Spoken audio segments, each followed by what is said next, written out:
I watched a hero die right in front of me and the game didn't even flinch. It just logged it. Cause of death, one line, will be remembered for eternity. Then it told me to deal and drop the rest like cards, not respawn at the checkpoint dead. Gone. See, I spent years as the best gacha player alive, pulling 5 stars like it was nothing from the safe side of a screen. Then the game pulled me in as a 1-star nobody into the one version where death is permanent and every hero can die for real. The whole point of gacha is that losing costs you nothing. So what happens to Islat Han when it suddenly costs him everything? That's where this starts. One moment I was working my fields, the next I was standing somewhere that shouldn't exist, surrounded by strangers. I'm Islat Han, a farmer. Around me stood a mercenary named Malmont Carl, a carpenter named Duge, a street vendor named Already, a woman named Jenna. None of us had met before that second. Someone said the word out loud, summoned. None of us felt chosen, we just felt lost. Then she showed up, black hair, red eyes, wings like a moth's, and no patience at all. What nonsense are you all talking about? She snapped. Someone asked if she'd brought us here. None of your business, she said. Someone called her shameless, kidnapping us and then acting insulted about it. She just smiled, drew 2 swords, and promised to teach us manners, starting now. Then came a notice none of us wanted. Malmont Carl gone by his own hand. Someone screamed we weren't equipped for this. The girl warned us not to test her, called it self-defense before we'd even asked. Then the ground gave way to monsters, and under the screaming I heard a voice that wanted revenge on everyone who'd betrayed it. A party had been formed. We were the pieces. The master was ready to begin. Everyone get ready, she said, and tore open a crack in space itself. 5 more names lit up on the party list. Isla, Kanto, Marlin, Kelkard, Jackson, dragged and same as us. Somebody warned us not to complain about the gate unless we wanted to end up like the last one who did. On the other side, something huge was already waiting. A status window showed Malmont's stats, a swordsmanship skill I didn't have. The system laid down the real rule: no weapon meant dying in the first fight, no exceptions. Jenna caught me staring, asked if I understood what was happening. I didn't. She told me to take cover, the battle was starting. I told her the truth, I'd never held a weapon before. Choose your weapon now, the system said. Someone shoved a low wooden shield into my hands and told me to stop hesitating and use it. Jenna wanted to know why we needed weapons where the rest of the party was. She got told to stop asking questions and let the arena handle the rest. Then 3 names dropped from the board. Marlin, Kelkard, Jackson, gone, all at the same moment. Nobody said a word after that. The first party didn't make it past floor 1, all of them wiped, called useless by whoever was watching. The system started dragging new names onto the board, ours this time. Our turn was next. Someone tried asking questions and got told to shut up and survive. Someone else admitted, shaking, that he'd never held a blade. Didn't matter. The gate opened and we went in screaming. We stepped through into a temple, stone walls telling us to gather as warriors for the main dungeon, floor 1, the first challenge. The gate cracked open again. A dark-haired man beside me said, "Don't freeze up now." Then it was steel and monsters colliding. When it stopped, we stood in open grass, and somewhere close, the fight had already started again. "Where are we?" someone asked. Nobody answered. The gate dropped us on floor 1, a subjugation ground crawling with goblins, and I told everyone to hold it together. Didn't matter. Jenna, Duge, and Already all buckled into fear, 30% off every stat they had. One of them grabbed for the door, begging to go home. I just watched. Pathetic, didn't begin to cover it. Jenna's father used to be a hunter, so at least she knew a bow. I told her to shoot and ignore the useless ones. Nobody else was saving us. Then the goblins came screaming. I'd never swung a sword, never held a shield, but I gave my name anyway. Islat Han, real name Han Seojin. Guess I'd wandered into a game that ran entirely on luck. Steel met claw and that goblin came apart mid-swing. Jenna already had another arrow in the air behind it. For 1 second the floor actually went quiet, clean daylight instead of screaming. Then the light folded away behind us into something else entirely, a tower built out of pure dark, just waiting. Before any of that, I was just some guy on his phone, staring at a gacha game called Pick Me Up. Climb 100 floors, pull heroes rated 1 star to 5. Thousands of pulls, and I'd never even hit 3 stars while everyone around me had 4. I told myself luck didn't matter. Then the servers announced the 100th floor had opened. Watching my own party through the screen, I saw the fear stats crater and 1 hero begged to retreat. I just wanted the boss's pattern. Instead, the fight ended in a system error. My heroes wiped for good, and something inside that boss looked straight out of the screen at me. "Found you," it said. That wasn't supposed to be possible. Then the screen swallowed me. Couldn't see anything, just a voice asking me to create an account like this was still a game. I typed a name, the system rejected it outright, then picked one on its own before I could argue. "Welcome to pick me up," it told me. Then it started narrating a boy from some border town where demons lived beside everyone else. That boy was me. An unknown enemy invades this peaceful land. Save it, climb the tower, heroes will join you. That was the pitch. My first assignment was killing the goblins that had just torn into my own town. Goblins, I thought, none of this is realistic, but I didn't need long to accept it was real. One of them was already swinging at me. Combat ran on its own, some hero-grade instinct taking over while my brain tried to catch up with the feeling of actually killing something alive. Stage clear, level up, rewards waiting in my mailbox. Then that same tower appeared again, and the system asked if I wanted to pull for a comrade before the next stage. First summon free, it said. 100 gems for my bad luck too. A message flashed. Some player called Editing had just pulled a 4-star hero, a knight named Shay Latharsara. Then I got dropped into her party as the 1-star nobody. She cut down the goblins before I even swung. Stage clear, MVP went straight to her, no contest. I told myself I was fine with that. I wasn't ready for what came next. They called it the final tutorial stage, and it unlocked something called synthesis.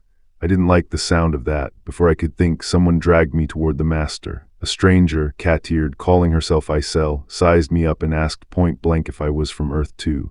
I barely got a word out before my head started spinning. They shoved me in before I could argue. Synthesis, they explained, fuses 2 heroes together, drag one onto the other, and the one underneath gets consumed to power up the survivor. I was the 1-star, Shay was the 4-star knight. No sane player keeps the weak one and burns the strong one. I did the math. This was how I died. Then it finished and I was still standing. Shay was the one dissolving into light, not me. I asked why when she outranked me 4 stars to 1. She just said she wasn't the one chosen, smiled, and left it to me. I barely had a second to feel that before something screamed out of the dark and came straight at me. Turns out it wasn't some noble sacrifice. Synthesis is just drag and drop, and whoever controlled me fumbled the swipe and grabbed Shay instead of me. Pure luck. I still didn't know how I'd ended up inside Pick Me Up, but I knew this much. Han Seojin was now a 1-star hero named Islat Han. That was me, fighting for my life while the others kept dying around me. I remembered it then, right before I got pulled in. Some bugged level 999 monster staring at me through the screen, laughing.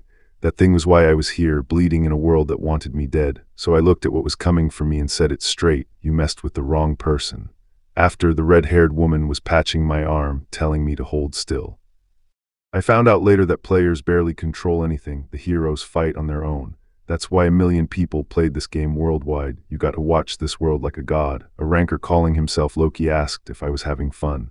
I told him I used to play this same shitty little game myself. This time, the stage cleared with me as MVP. When it was all over, the tally came in. 9 of us didn't make it: Kelcard, Jackson, Madeline, and 6 others whose names I had only just learned. Only 2 cards came back lit at the end. Mine, Islat Han, and Jenna's. Everyone else who went into that stage with us stayed behind for good. I decided to accept it. A hero died 2 ways here: in battle or by being fused into someone else, and as a 1-star I was the cheapest fuse fodder there was. My stats sat flat, 15 across the board, no skills to my name, so I trained. I needed to survive, get my revenge, and go home, and none of that happened if I stayed this week. I didn't know how things would go, but I'd die if I didn't adapt. Strength wasn't the only thing I needed. My head had to get stronger too, since an unstable mind gets you killed just as fast here. I'd grown up with no one protecting me, so toughening up wasn't new. Jenna found me training in the rain. "We can't get out of here, can we?" she asked. Jenna told me her father was a hunter and archery had been her hobby, not a burden. She wasn't interested in crying about our situation anymore. I preferred fighting alone, but she offered to team up anyway, and she had something I didn't: a real archery skill, low rank but real. She knew how to survive. I took her hand. My dad always said connections were what mattered in life. Jenna called me Appa and the system pinged: an intimacy bonus, extra stats for keeping a hero close in your party. Then I called for Isel and she dropped in already annoyed. I asked if she'd seen a tower or a castle. The tower, she said, that's where the answer is. Then I noticed the number over her head. Level 257, and she wasn't happy I could read it. I kept turning over the compounding that fused me with Shay. Fusing one hero into another wasn't a normal mistake. There was a real chance of inheriting the other hero's traits, and Master had burned that chance on me. I pushed Isel on whether time moved differently here, and she gave it away without meaning to. She could only step in for self-defense, or if Master allowed it. Jenna asked what we meant. Master gave the orders, and clearing his stages was the only way out, which meant fighting more monsters, which was why I trained. My life ran on whatever choices Master made. 5 days in, I found the world's quirks. Food and supplies refilled daily, sometimes right in the closet, though guns and knives never worked. And I noticed other heroes, same names, different people, who all seemed to hate me on sight.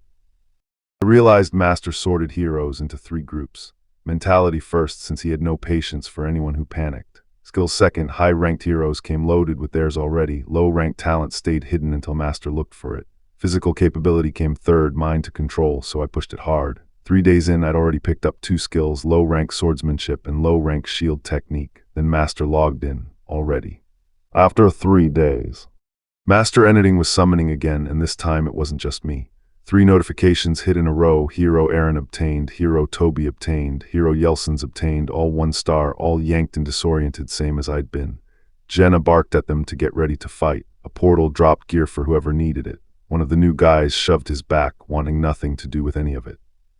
Get out of here, I yelled at the others, but nobody moved fast enough. Then that same voice, the Master's, purred over everything. Have fun, the system answered for her. Floor 2, duty type, conquest, goal, kill every last one of them, and the monsters were already closing in. Aaron, Toby, Yelson's, the 3 fresh 1-star heroes editing had just dropped into my party, locked up on sight, the system flagging all 3 in a state of fear, their stats down 30%, prairie wolves and a goblin closed in. Jenna caught the same fear for 1 flickering second, then shook it off. The rookies didn't. They're coming, someone shouted, and then it was just noise and teeth and my own voice screaming. I swung, connected, and it still wasn't dead. Wouldn't be, not with a weapon this garbage. Didn't matter. Even so, I still got one. Just one first, I told myself, and put everything into that one cut. Blood sprayed off my blade in the rain that started falling right after, like the fight had summoned its own storm to keep going in. Then it was over. The rain washed the blood off my face and the system caught up, stage clear.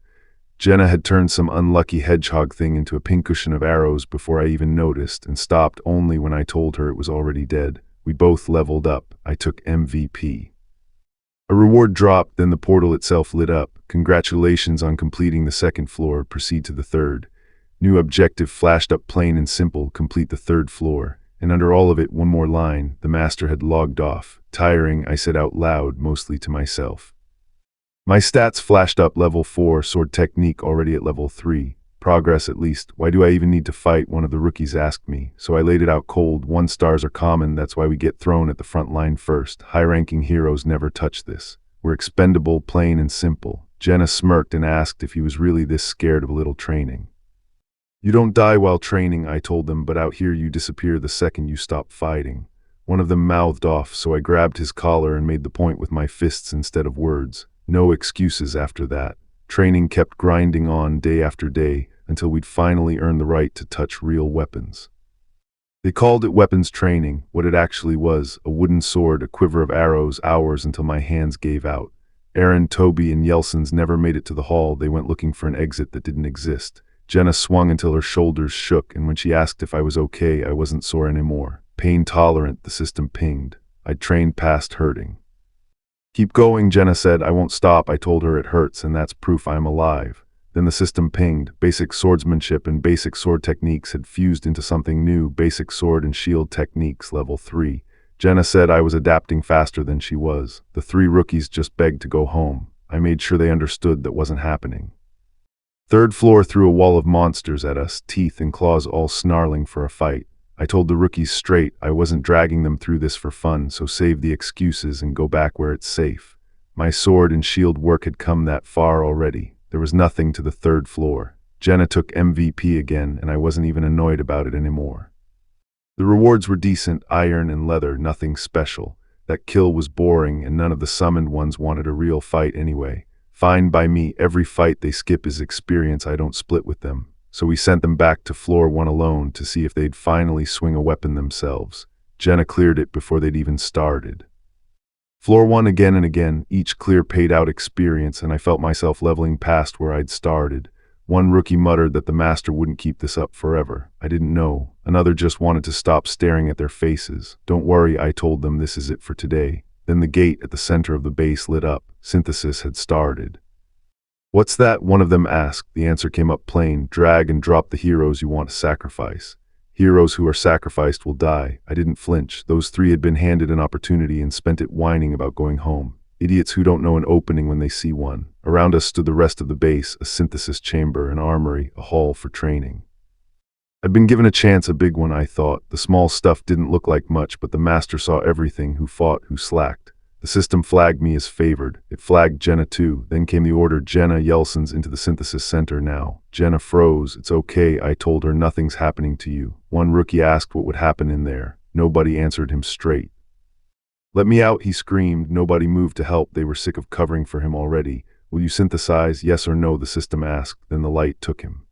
Synthesis complete. Yelson's a level 1 hero, sacrificed. Target Aaron. What just happened? Jenna asked. The master was already gone. In this place, I told her, the useless get fed to the strong. I'll be next, someone muttered.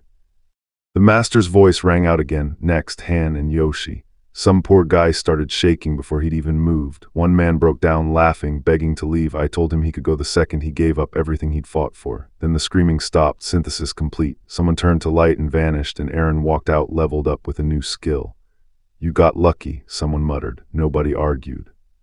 Jenna asked me straight up, would she end up sacrificed too if she went useless? I laid it out. The higher the floor, the stronger the monsters, and you either keep up or get fed to the system.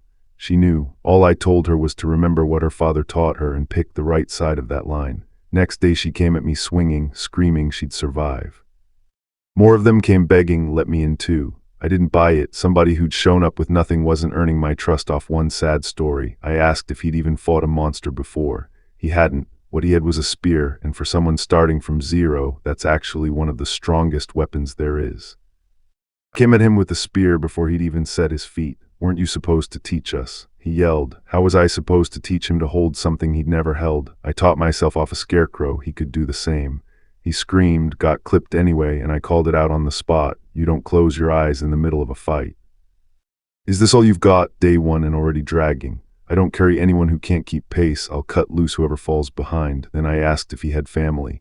A little sister waiting for him. Better than me, I've got no one, so I asked, what happens to her if you don't make it back? Whatever answer he found, it showed. The look in his eyes was different after that. The system flagged a choice, spend the gems we'd banked to upgrade the base or hold them. We spent them. Back at the room, a small winged messenger showed up again, mouthing off about some outside chat forum where the tips I'd been using actually came from. I asked how it knew that stuff. It knew because it followed Loki, and apparently so did people ranked way above me. The little sprite asked why I liked Loki so much. Because he makes the impossible possible, I said like it was obvious. Wasn't I a pick-me-up player too? I told her I felt sorry for her. She snapped back, what did you say? I looked her dead on and told her straight, I am Loki. She didn't believe me, called it a lie to my face, so I laid out the proof, the account number tied to Loki's ID that I'd only gotten by hacking my way to it myself, the same one that made me the wire transfer manager. I told her to check it herself. When she finally did, all she managed was, you're really Loki, really. She was still buzzing in my face, demanding an autograph like I owed her one for existing. Fine, I told her the truth. My account was called Nuffelheimer, a lounge 13 floors deep with room for 20,000 people, built on high-level infrastructure. I hadn't looked at it in ages. I, a master, was here now, whether she believed it or not. She pushed about the 20,000 trophies under my name. I told her to drop it. She admitted she was still just a mid-level admin getting pushed around. Then came the truth that mattered. The heroes summoned into this world weren't AI. They were real people playing a game called Pick Me Up. Could clearing the 100th floor send me home? I didn't know. Who brought me here? I couldn't answer that. She said the other masters' lounges looked the same underneath. That's when it hit me. A million worlds like this existed. Pick Me Up wasn't infinite content. It was a million separate realities stocked with heroes I'd written off as AI. They were real people. Every careless call I'd made playing that game could have gotten someone killed. I turned to Isel. Climb with me, I said, and I'd get her up this tower. Jenna had never held a dagger before this world, but she picked apart the technique in days. Aaron wasn't so lucky, still sluggish, one bad hit from dying if he didn't tighten up. Word that I was Loki had spread, and two of my own heroes started shoving each other over who got to be my number one. I let it go. Jenna, I said, we've got the clearance. Let's open that storage. I couldn't keep swinging a worn-down steel blade forever. Talking it through with Isel, I learned what I actually was, half master, half hero. That meant arms only masters could reach. I fired up the forge anyway, ignoring the warning that with no expert and no blueprint the odds turned ugly. When it asked me to pick a difficulty, I went straight for the hardest tier there was, Extreme Hell. Extreme Hell meant a triple penalty stacked against me. I told them to just watch.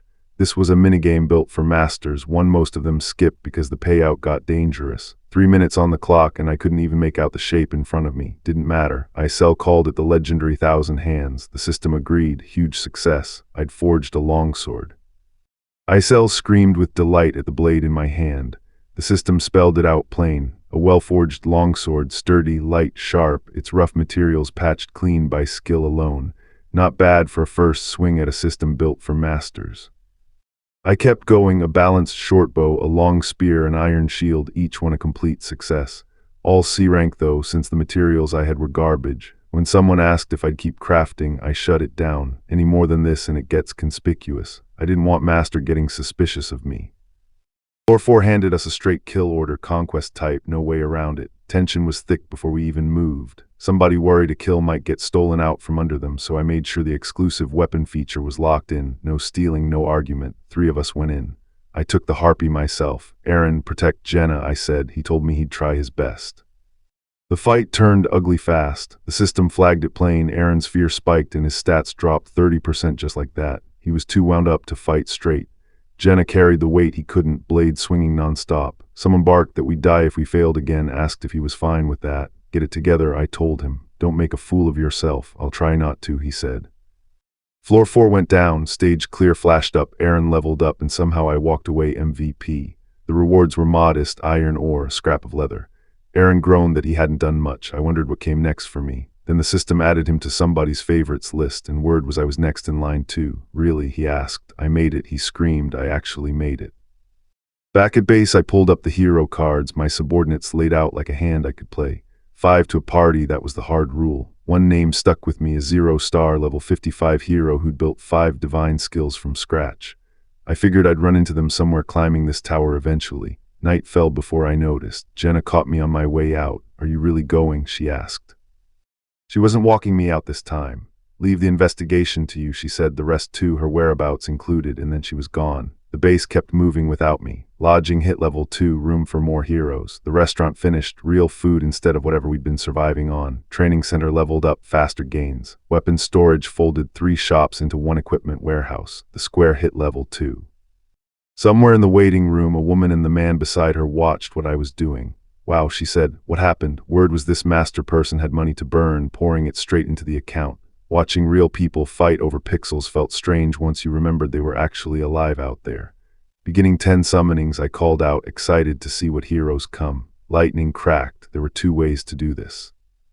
Regular summons ran on gold. Advanced ones burned gems, price steep on purpose to tempt real spending.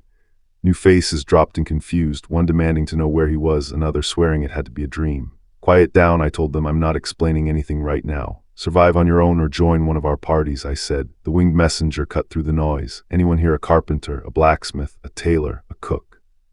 It hit me then, if the people who'd already died summoned in ahead of us, they might have carried entirely different careers into this world, skills wasted before anyone even asked. The system running the waiting room was changing again, quietly under everyone's feet. Whatever came next through Nuffelheimer, I had a feeling it wouldn't stay quiet for long. Focus up, everyone. That was the order, and the room split hard. Everyone who died so far had been non-combat people, shoved into fights they never trained for. Not this time. We dragged names into real parties, John, Hansen, Dika, Teddy, and pushed them straight through the gate. It took about a minute. John didn't come back. Then Teddy didn't come back either, 2 dead before the door even shut behind them, and the rest of the newbies just froze, one guy flat out refusing to fight, calling it somebody else's problem. That's when Aaron stepped up and asked to join the party. The system pinged the request straight to me. I said yes without thinking twice. Stage clear, no deaths this time. Aaron alone had dropped one of the mobs, and I felt something in my chest loosen for the first time all day. We came back to better quarters too, room enough now to actually spend on ourselves instead of just surviving. Small win, I'd take it. Then came the real crisis, potatoes every single meal because nobody in the lounge had a cooking skill. I checked Dolph's stats myself, a monk, plenty of strength, 0 culinary anything. So the system gave me an ultimatum: swap him for Chloe, a woman who actually knew her way around a kitchen. She looked terrified. I didn't care. I was sick of potatoes. Turned out potatoes could taste like a dozen different things once someone competent was cooking them. I told every new arrival the same thing while they ate: listen close, because not listening is how people end up dead here. Dude stuck to carpentry, Chloe stuck to the kitchen, and I started actually recommending people for what came next instead of guessing. No more random slotting into combat. I changed that myself. From day 2, training replaced throwing bodies at the tower. Guide, Hansen, and Dika, all 20 and under, drilled daily against a 7 or 8 stat gap, adult versus kid, something that couldn't even exist back on Earth. Jenna's archery hit level 3. Aaron's spear climbed to level 2, purely off reps, no talent required. The training paid off. A few days later, the same party cleared their stage again, Aaron leading it this time, only 1 death instead of 2.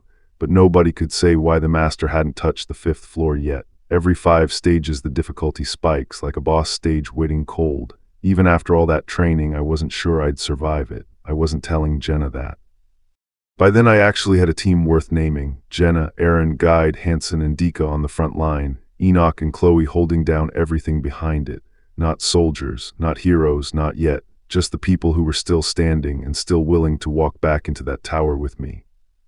Floor 4 system message hit the same as always: subjugation, annihilate every last one of them. Winged demons and fanged wolves dropped in a screaming wall. I told the new recruits straight: your shields, don't force the attack, we've got arrows and blades covering you.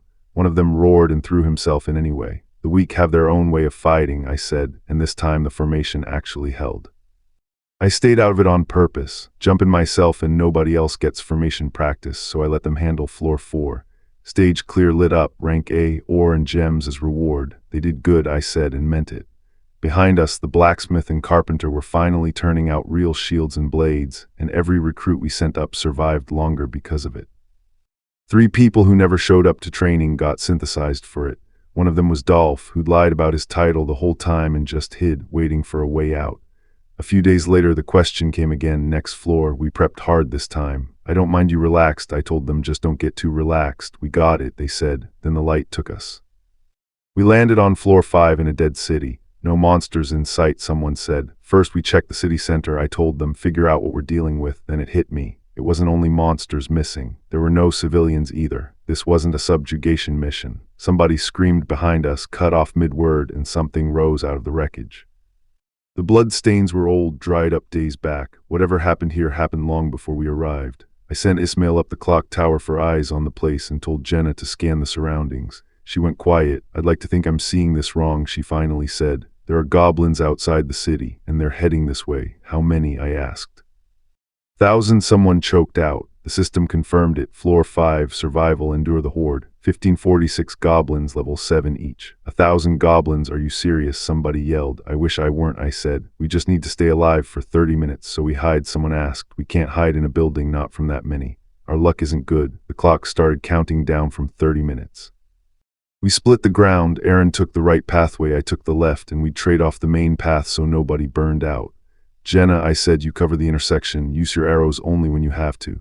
Get that barricade built before the goblins arrive, I told them. If it goes wrong, we fall back to it and pray. We got it, they answered, and the 1,000 came. 30 minutes, I thought. I didn't think the goblins would wait for us to be ready. They didn't. The clock ticked to 29:59 and they were already on us, and we hadn't even finished the barricade. Steel met flesh at the mouth of the street. They're coming, someone shouted. Make a wall with what we've got, I called back. Right, came the answer, and the fight began.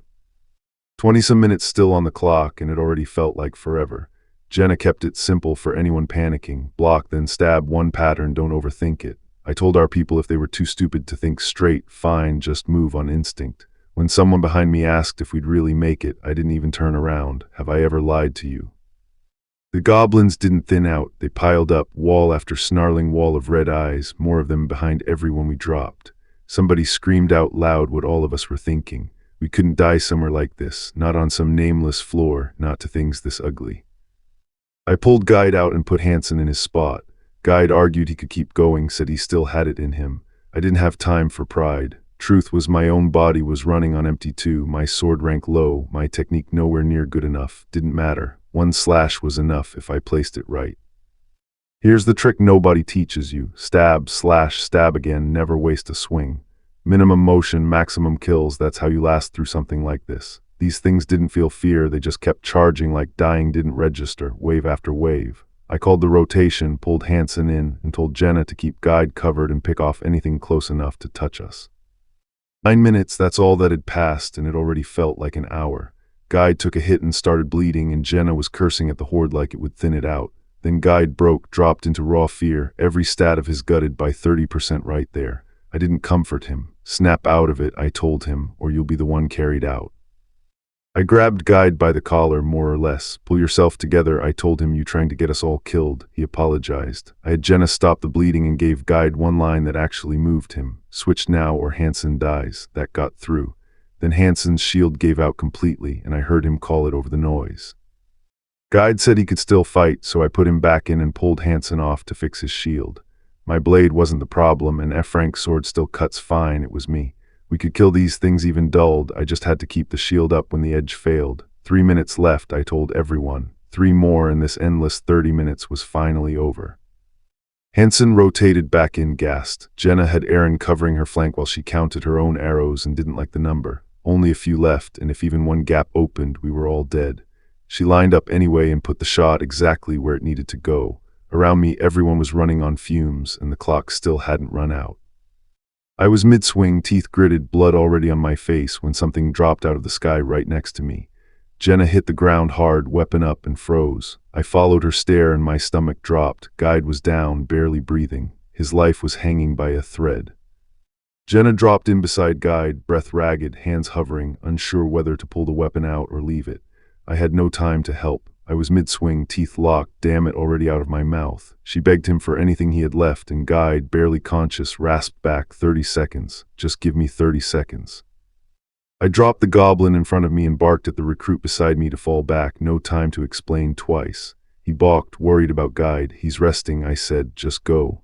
The words weren't even out of my mouth before the system confirmed it. Guide was dead. Jenna asked how much time we had left. I didn't have an answer yet. The system pinged through the chaos, basic sword and shield techniques, pain-tolerant, composure, all jumping a level under the pressure. I almost laughed. None of it mattered if we all died anyway. Then Hansen screamed, blood pouring, stamina bleeding out by the second.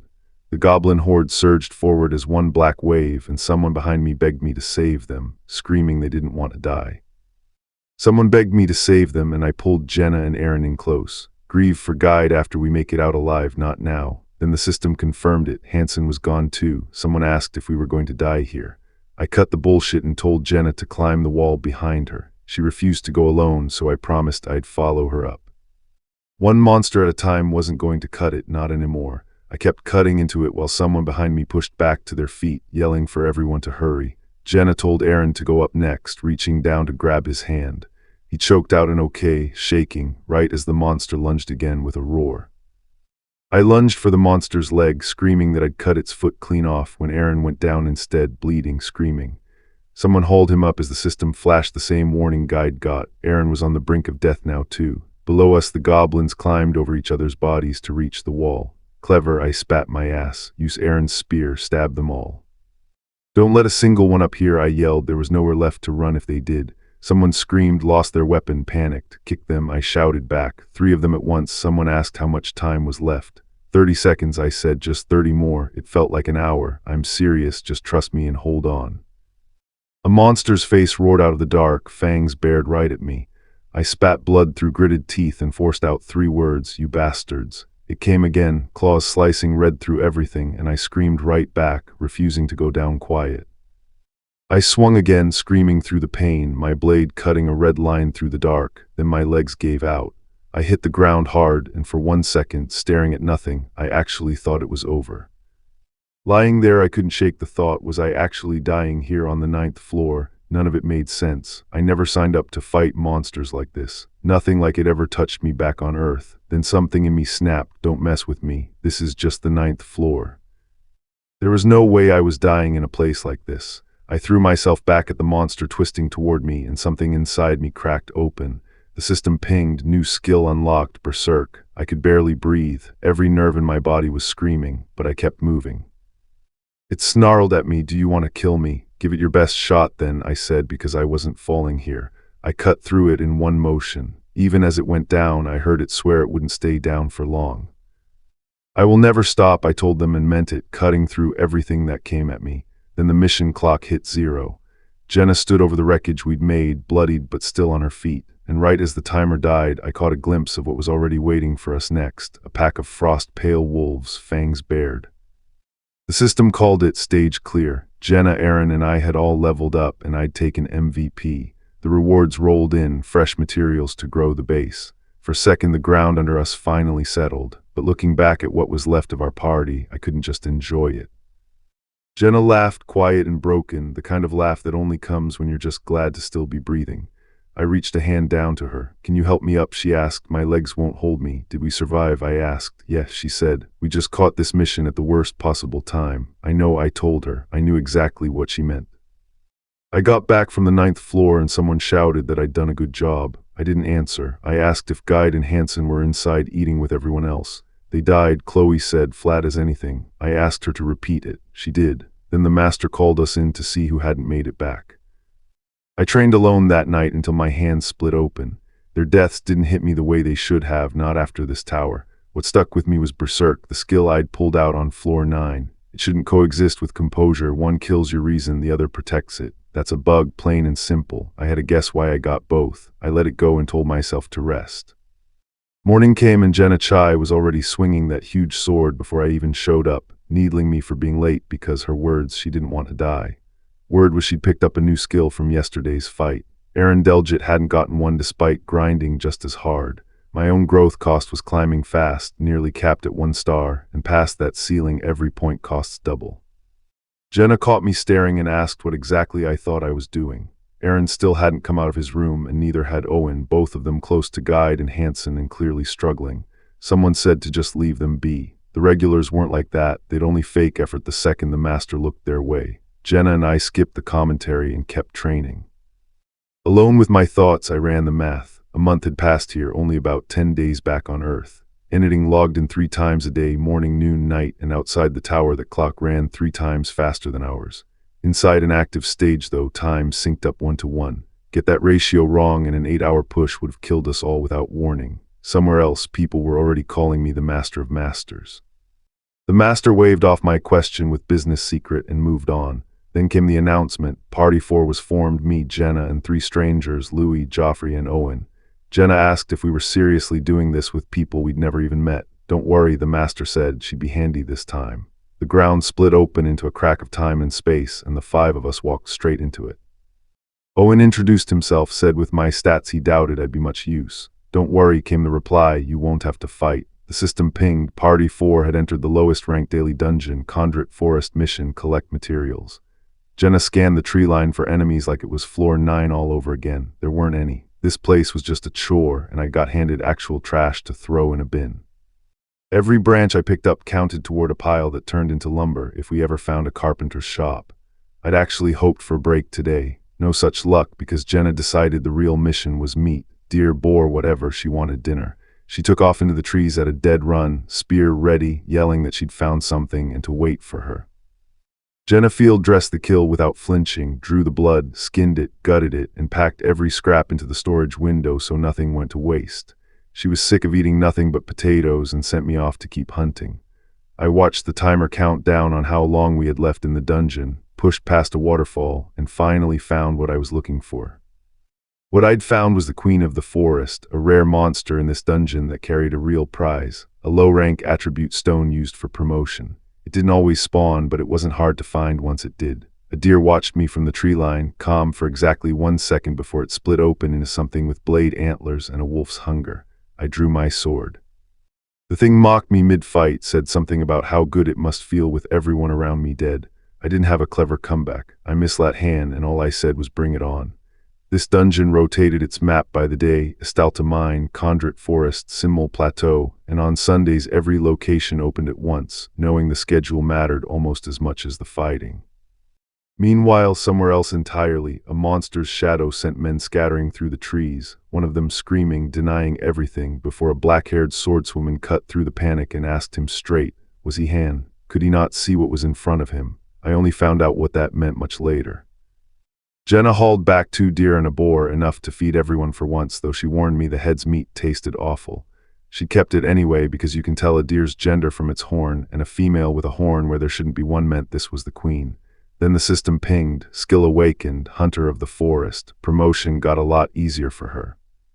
Back at base, the others tore into that meat like they hadn't eaten in weeks, one of them shouting about how much he'd missed it.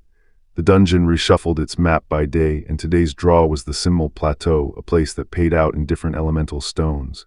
Jenna wasn't convinced gathering could make us stronger. I told her stones were how we'd get there, then the portal pulled us in. The plateau opened up gorgeous, all cliffs and wind, and Jenna couldn't help stopping to admire it. I spotted something better, a patch of plants of life, the ingredient in most health potions, and made a mental note to come back for them. The calm didn't last. A shriek tore across the ridge and a wolf came down at us. Jenna just shrugged. One wolf, she said, was nothing much. I stripped the wolf fast before the blood drew something worse and pocketed another elemental stone.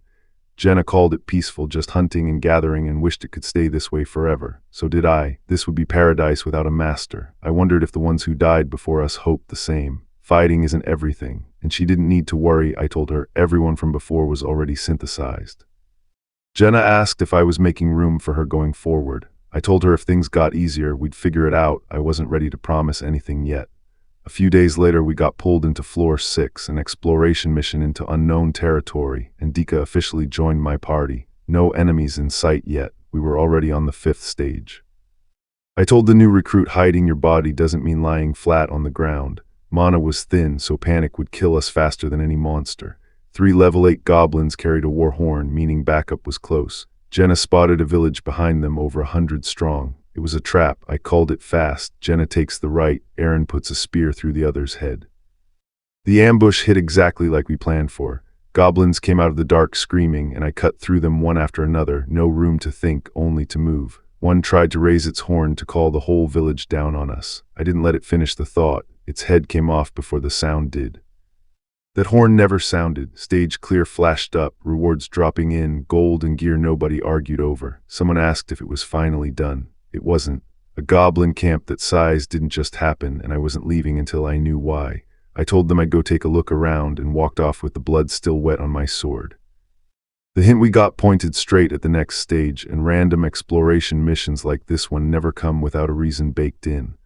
What we found was a whole goblin settlement, walled and lit up at dusk, bigger than a random spawn point had any right to be. This wasn't a stray pack, it was a habitat. I got ready to find out how deep it went.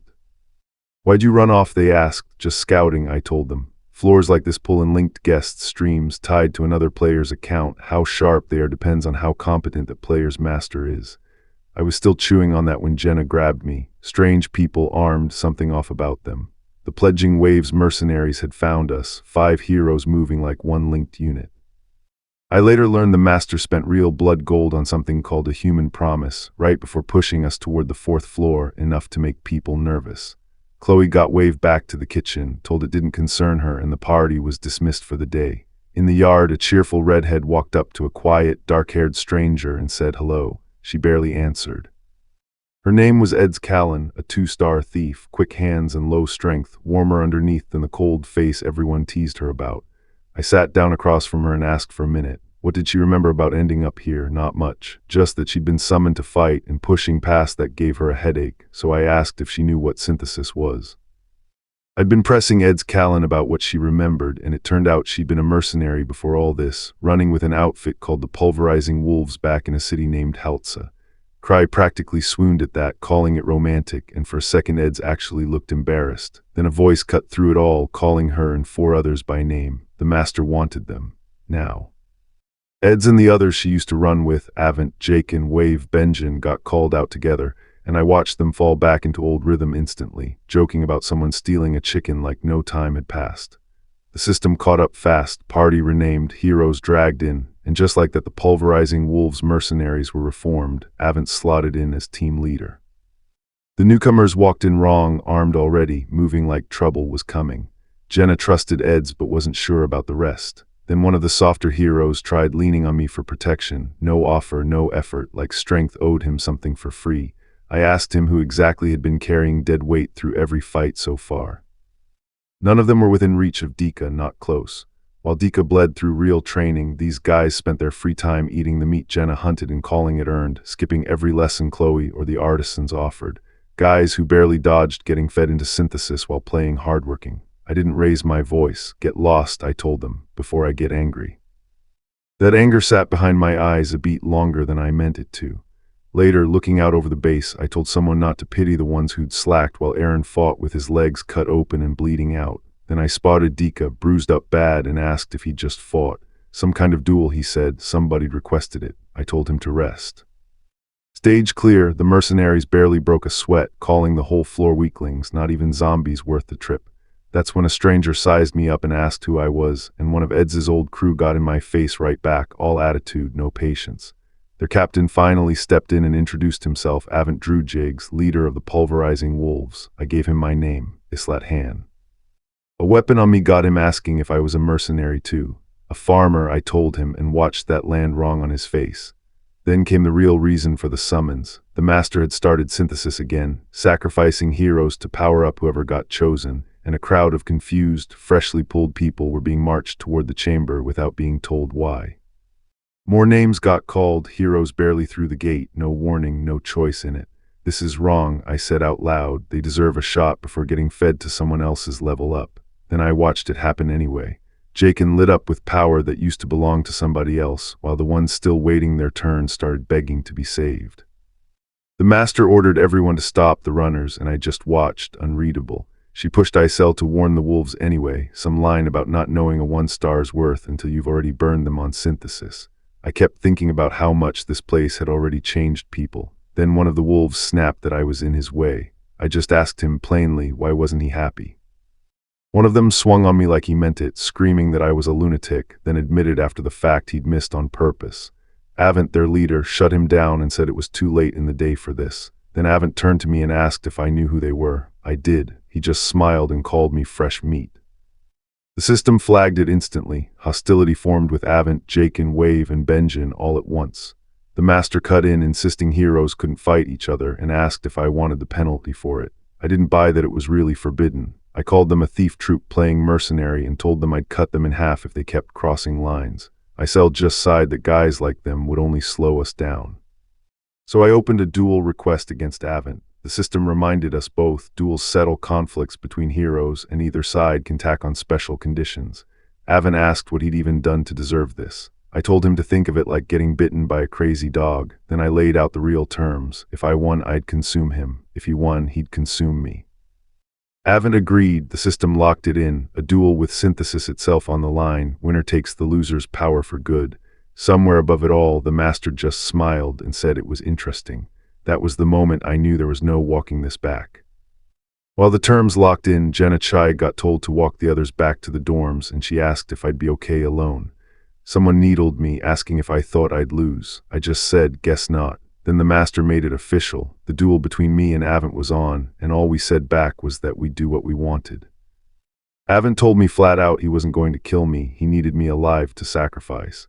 Isel got sent off to keep anyone else from interfering. I ran his stats in my head, level 2 sure, but his strength was already past 210, his swordsmanship maxed. This wasn't a bluff. Then something in me tipped over. The system called it. I'd gone berserk. Avent couldn't believe a nobody was standing up to him. Math changed the second the berserk hit. I came at him red-eyed and didn't let up, blow after blow, closing that level gap fast. He got one line out about me not knowing my place before I turned it back on him. It'd only hurt more if he kept moving. Then his scream told me everything I needed to know about how that fight ended. Sword at his throat, I wanted the surrender clean, not mumbled. His own crew screamed at me to stop. I threw their earlier cruelty back at them. Then the master's voice cut through it. If she called it related, it was related, and this duel wasn't ending on a whisper. Avent tried to surrender. I didn't let the word land. He's my prey, I roared, not sure what I meant to do to him. What I later learned, the pulverizing wolves used to mean something. Now people spat it out like a slur, a thief troop that turns on its own clients. Someone pushed Ed's Callan on it, stay with that trash or switch sides. Ed's admitted he was only there on his father's word. Before he finished, someone screamed that talking to the enemy was a death wish, and the blades came out. It turned into a slaughter fast. By the end, the system just confirmed it plain. Ed's and 4 others absorbed into one unit. The old pulverizing wolves mercenary company dissolved for good. One of them begged to surrender. The answer came back cold. Surrendering just meant synthesis would eat you anyway, so what was the point? All he had left was one word, screamed, bastard. Someone screamed that the duel wasn't over, that no one could interfere. The warning came back flat, interfere and die for it, gotcha, goodbye. 3 system pings followed Jaken, Wave, and Benjin. All 3-star fighters struck down, logged as returned, their real cause of death quietly filed as suicide. Off to the side, somebody checked in with Loki about how the performance looked. You did great, he said. Berserk let go of me and left my skull splitting. I'd need a real fight before risking that again. The system made it official. I'd beaten Avent 3 stars to my 1, and he was marked for synthesis. The master just kept tapping her screen like she hadn't known this dual system existed at all. My own skills leveled up, and I started weighing whether to promote one of Avent's leaderless crew instead of leaving them to rot. I'd taken MVP in most of these fights by now, proof enough that if the master were dumb enough to feed me to synthesis instead, she'd never climb this tower. Elsewhere, Eniding asked Loki what he'd do next. Loki's answer came back ice cold, try synthesizing me if you dare. Then the ledger closed on the old pulverizing wolves crew. Avent consumed in synthesis, Jaken, Wave, and Benjin all marked suicide, Ed's Callan standing alone. What came after, I found myself back among the survivors, and word had already spread. Han, you're really amazing, someone shouted, thrilled enough that even Jenna Chai raised an eyebrow at it. The villagers crowded in, thanking me. They'd heard the voucher holders threatening them at weapon point, calling them nothing but evil people looking to squeeze them dry. I brushed it off. They didn't know the half of it. They insisted they weren't that shameless, that owing me their lives meant they had to say thanks properly. I waved it off. The only people I'd actually helped were the newbies who'd just arrived, nothing more. Then I caught the mood shift. The master was furious, calling 6 heroes to stand in front of her by name. Everyone assumed it was just another party reshuffle. It wasn't. It was for synthesis. The new recruits started sniping over who'd pulled their weight all week. Jenna asked flat out if any of them had helped her hunt. Nobody had. Someone called the weakest one livestock, and that lit the fuse. I cut the fight off with my blade and told them to climb a level instead of tearing each other down. 4 of them went into it at once, Louis, Joffrey, Arnold, Duncan, all 1 star, all fed into one synthesis. They dissolved into light, and Ed's Callan came out the other side at 3 stars with a new skill, Trap Decoy. I laid the rule down cold. Nobody rides on our backs. Prove you're useful or don't expect saving. One kid just said, quiet, that he wasn't built for fighting. I split the recruits up by what they were good for. Hunting and butchering, go to Jenna. Fighting, come to me and I'll beat it into you myself. A logout prompt popped on someone's status window, ordinary as anything now. Jenna needled me for sounding almost kind. Truth was, I'd nearly died learning this the hard way, and I wasn't letting it happen to them for nothing. Word came down that we were closing in on the 6th floor, and the master wanted a second party strong enough to stand beside the main one. That was no small ask. The next morning, Jenna brought bread from a hero who used to bake. We talked logistics, potatoes for wine, more food once the waiting room leveled up. Then she hauled me off to training before I'd finished eating. The master pulled Jenna off her bow and put daggers in her hands instead, paired her against Ed's Callan. She protested. She'd only ever been good with a bow, told to just do it anyway. What followed was fast and ugly, quick enough that Ed's admitted he couldn't believe someone so young hit that hard. Jenna didn't take the young comment well. She was not, she informed him, young. Between exchanges, Ed's and Jenna traded questions instead of blows. Mercenaries, a famous fighting family, just a hunter's daughter, she said. None of us started out strong. I told the recruits straight, you're weaker than us now, but your growth stats already beat ours, you'll close that gap. One flinched at how blunt that landed. She said it didn't matter who she used to be, she'd remember what I said. The morning after a synthesis wave, I walked past a yard full of training posts and thought about it plainly. The weak here either prove their worth or get folded into someone else's power. One of the new ones stopped me. Called himself Isher Roderick, said he'd only ever carried luggage and stood guard for mercenaries, never actually fought, but what I'd said the day before had stuck with him. He wanted a real shot. I told him I'd see if he had what it took. That evening the weeding of the new recruits began, and the master didn't care whether they wanted to fight or just support. Aaron fought and still didn't get picked to level up. 2 people died, fed straight into a synthesis that pushed another hero to level 3. Everyone else went back to dungeoneering like nothing happened. Then at dawn they called us all awake, and nobody knew why. They called us together, and I could feel it before anyone said a word. Something was about to change. Someone asked if we were here to pick party members. The master decides that, right? Not this time. I told them I'd put in suggestions, and the master wouldn't refuse. From now on, we settled it by lot. 6 of us, so 2 parties of 3. Ed's Callan would lead one, I'd lead the other. Jenna Chai wanted the same shot and I got why, but splitting wasn't optional. Cramming every strong fighter into one party sounds efficient until it kills you. Floor 5 already proved it, when Guide and Hansen couldn't keep pace and nearly got everyone buried. More heroes meant more variants, and a wiped main party needed backup. That was the real math. Red was me, blue was Ed's, no reason to celebrate or sulk either way. We drew, red again, no need to check the rest. Somebody grumbled that I didn't trust them. I did, I just understood why they didn't trust the draw. Teasing didn't last. The system flagged my suggested lineup for both parties, tip included, accept it or don't, your call. Then floor 7 dropped us straight into a subjugation job, wipe every last enemy, and something red-eyed and huge answered first. Whatever this thing was, it wasn't here to talk. Someone called me reckless. I told them I'd handle it myself, and something in me just switched off the brakes. The system pinged, berserk. After that, it wasn't a fight, it was a massacre, and I was the one doing it. I only remember the blood, not the middle part. Someone asked if we should just wrap it up, but a mission like this usually hides a linked quest, so we kept exploring. Rain, a running river, and then I noticed the dam behind it had given out. Small detail, big reason the objective actually worked. Stage cleared, Aaron leveled up, and I took MVP without even trying. I told Aaron to stay put and send him to grab Ed's Callan while Jenna fetched something from my room. Then the interface glitched into something that wasn't for me at all, a purchase screen, real money changing hands, a mail notification for rewards I never asked for. Something outside this world was paying to keep us alive. I didn't understand it yet, but here's what I'd later piece together. Someone called Editing had logged into a game called Pick Me Up, hooked on smart AI and heroes to boss around.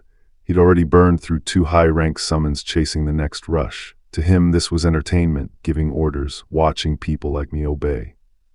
I never saw the screen, but I understood the game by then. Somewhere in the real world, Editing was still spinning for new pieces to throw onto my board. 2 hits landed, a veteran guard named Ialka, then a rare pull, Isha Roderick, 3 stars. And somewhere near me, both of them opened their eyes for the first time, sizing up a total stranger. She hit the ground like she'd been thrown there, and nobody moved to help her.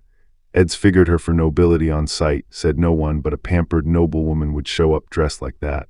Roderick, it turned out, knew words like summon and synthesis, but had never heard of levels or skills, just a city guard with an oddly strong sense of duty. It felt like I'd been steered into this, and I said so out loud. We were splitting the new arrivals by lot, me and Ed's each hoping to pull the veteran guard instead of the aristocrat who couldn't even dress for a dungeon. Jenna Chai brought the draw over. Before I even saw which color I'd pulled, something came out of the dark swinging. Then it lunged and I braced for another grind. Fire exploded across it instead, not from me. The stat card flashed her name, Sulka Kiffle Stellarian, intermediate fire magic, level 15, intelligence past 100. The immature aristocrat we'd written off used the moment to introduce herself, needling us that a real party needs a magician, and wondering out loud what the rest of us actually brought. Ielka needled her right back, called her lucky, said drawing lots wasn't so different from gambling on a fight you knew nothing about. She didn't let it go without a jab of her own. Nobody backed down from the method, though. We stuck with the draw. Luck decided who fought next to who, whether any of us liked it or not. The system made it official. Ielka joined my party. Roderick went to Eds's. Right after I caught a glimpse of something worse happening somewhere else, people who'd never learned to fight, dragged and screaming that it wasn't fair, told to shut up and get in anyway. Whatever this was, it wasn't a request. Then it got horrifying. Synthesis complete, the system said. 2 one-star heroes turned to light and vanished, and Ielka leveled up because of it. No opting out, they told us. Get strong enough or become someone else's fuel. One more got dragged off begging for help while they explained exactly what he was for. Roderick leveled up next, then a crack tore open in the air. Part 2 went through the crack next. Roderick told me I'd end up the main character of this fight whether I liked it or not, and I just said, yeah, all right. On the other side, Sulka turned that sharp mouth on me, asking flat out if I even wanted to be here, if I hated fighting, demanding a real answer instead of an excuse. I gave her one. The master's voice cut through camp, flat and cold. If I didn't fight, I'd end up like the ones I'd just consumed. Nobody argued with that. Then it was my turn to grill Sulka Kiffle Stellarian. 3rd circle fire, that was it. No teleport, no support magic. She bristled, called me ungrateful after her display. I didn't care. A 1-note mage was a risk I needed mapped before the next floor. Word was already going around. They'd started calling Sulka heirs, which behind her back. Someone guessed Roderick picked the harder floor just to prove a point. None of that mattered once our gate opened into the corridor of space and time. I just said, let's go. 7 stages of the main dungeon were already behind us before whatever waited past that corridor came at us. I told them flat this floor I could clear alone. Level 19 alone, nobody believed it. Sulka needled me, said I was about to get humbled once I saw what she could really do. I just said I was special and left it there. The gate counted down 10 seconds, someone wished me luck, and then something on the other side reacted to me before I'd even finished stepping through.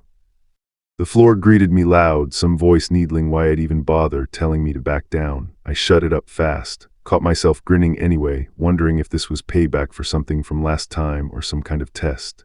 Then the whole floor came alive at once, and all I had time to do was scream at everyone to dodge. The floor read out plain subjugation, wipe out every goblin raider level 9, and there had to be close to 30 of them charging like cavalry across broken ground. Jenna called the shape of it before I did. I told Aaron to swing wide the second they closed and hit from the side. He said he'd try. Then I turned to Sulka, because 30 goblins was exactly the math a mage was supposed to solve. Aaron went in first, blade cutting through the charge, goblins dropping under him while I took whatever broke past his line.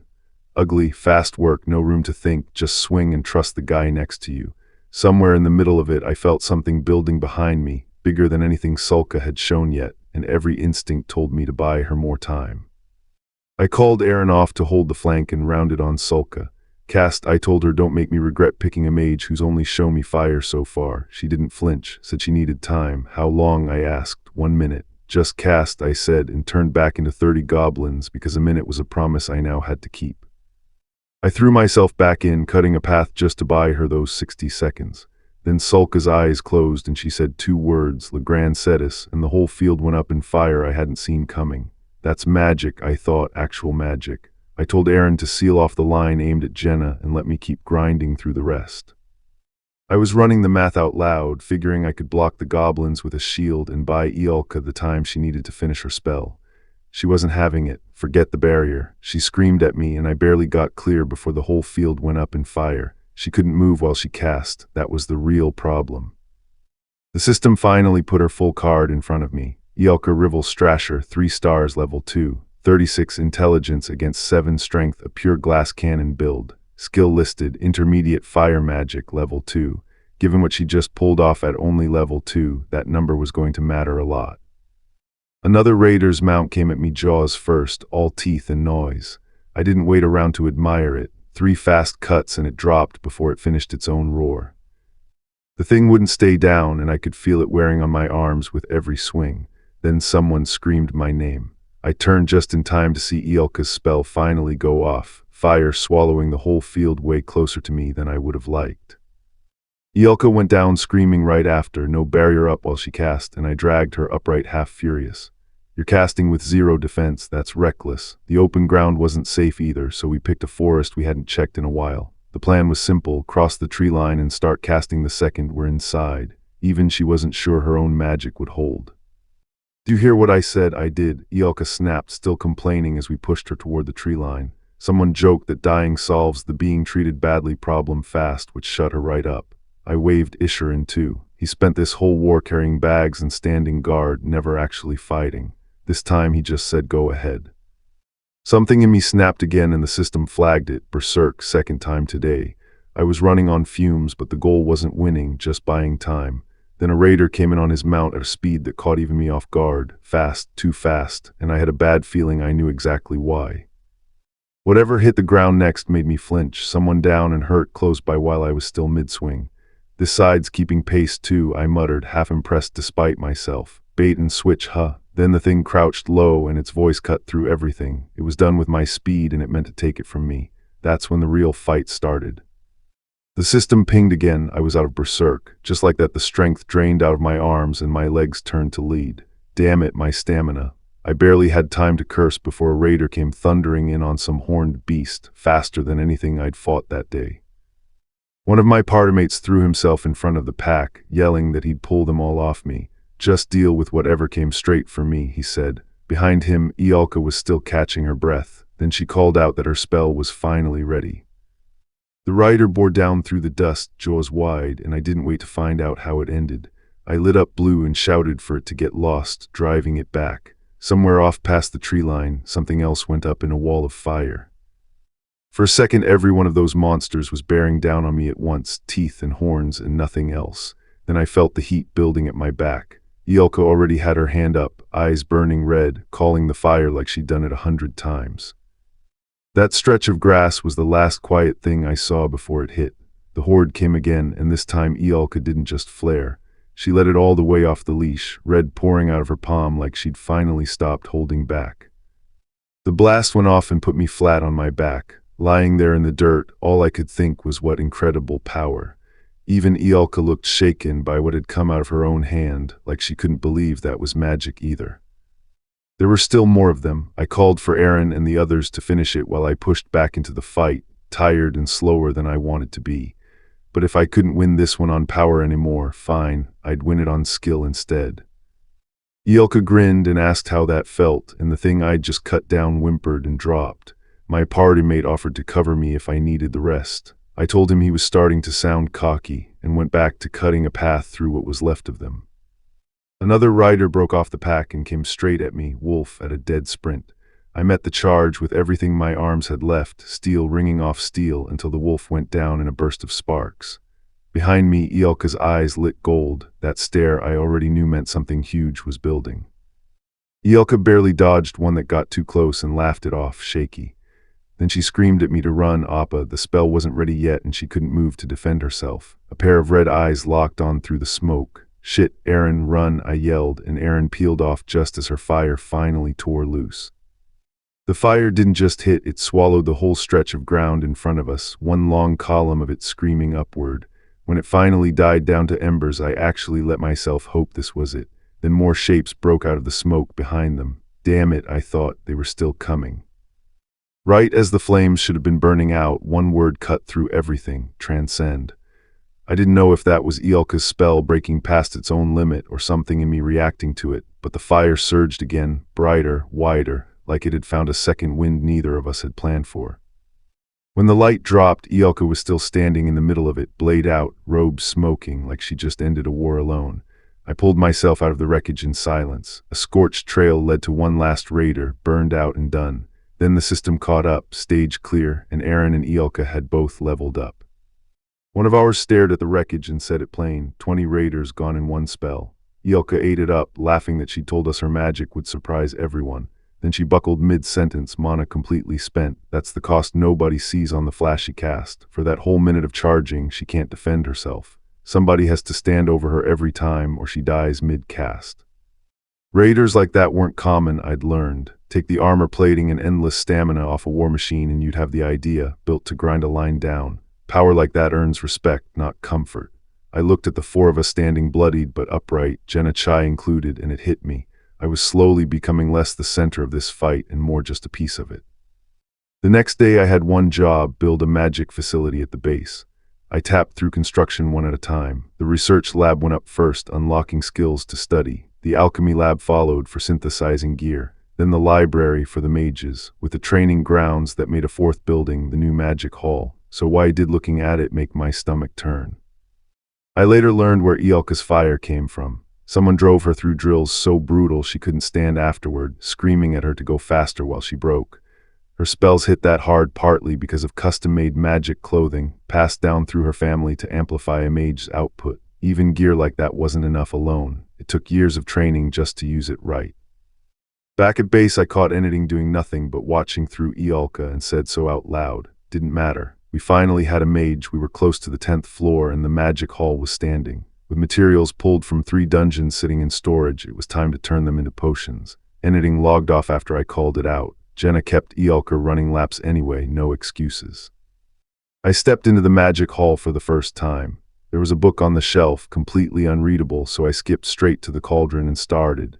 The system dropped a minigame on me for potion making and I braced for something complicated. It was a rhythm game. I hit combo after combo, perfect timing, and the notifications stacked up. Low-grade health potion, crafted, crafted again, crafted again. Somewhere else I learned later, Loki was watching my potions pile up and liked it. Back at base I pulled Jenna, Iolka, and Aaron around a brazier I'd built and told them we had a mage in the party now. Then I asked if they knew why I'd built that fire so big. Before anyone answered, I told them to watch closely and put my hand straight into the flame. If Ielka fought with fire, the rest of us needed to stand next to it without flinching. I held my hand in the flame and counted through it 6, 7, 8, 9, 10, teeth locked the whole way. When I pulled it back, it was cooked black, didn't matter. The second I stepped into the lobby, the burn healed clean. That was the whole trick: free pain, safe recovery. Aaron wanted to know when it would stop. I told him when you can take it. Getting burned instead of the enemy beats getting burned by the enemy. I made him remember the 5th floor, what carelessness cost us there. A resistance skill doesn't come free. You earn it exactly like this, over and over, until your body stops flinching. Ielka didn't want to do it, so I didn't push her in front of everyone. Jenna offered to hold her hand through it instead. Then it hit me why this mattered. Ielka has no shield, no teleport, nothing to save herself if a fight turns on her. If we can't protect her, she dies. I told Aaron I was sorry, but we weren't stopping before the 10th floor. He understood. Someone asked what that pain rig even was. I laid it out straight. Health potions heal any wound, but they hand you agonizing pain in return, so if you want to keep fighting, you need resistance built up first. Nobody volunteered for round 2. Later I taught something easier, a skill called switching, letting anyone swap between a close weapon and a ranged one without losing a beat mid-fight.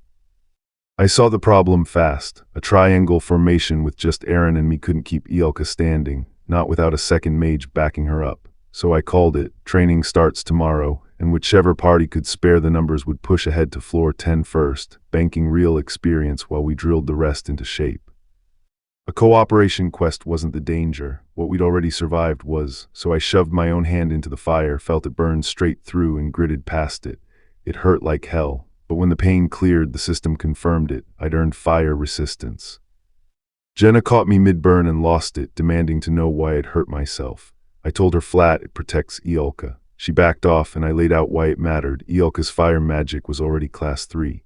Class 1 was ignition, class 2 turned it into a blast, class 3 let her steer and reignite it. More class meant more mana burned. We were closing in on floor 10. Jenna came at me full auto, arrows raining down while I stripped my own defenses away on purpose, one shield at a time, just to force the adaptation. It worked. The system flashed, skill obtained, projectile defense. My sword technique jumped a full grade higher. Getting shot at for a living was actually paying off. Looking at her, it hit me. If I hadn't known this whole world used to be a game, Jenna would have stayed criminally underleveled by now. The only reason she wasn't was because I remembered things nobody else here could. Jenna went red and let it drop. Aaron, though, was just an ordinary 1-star, nothing special, and he'd stopped showing up to train at all. Ielka was the only one who actually needed the magic haul, so I decided to cap her at class 1 fire unless things went bad. Then the next day, Loki's own party came back down, having just cleared the 9th floor. The report came in, a dozen monsters put down, maybe more. The master asked if anything felt off, and the only strange thing anyone found was the ground itself, muddy like it had never dried. Then it was our turn. Ielka let loose one massive blast, and that was the whole fight. Stage clear. Her level jumped hard enough that everyone noticed.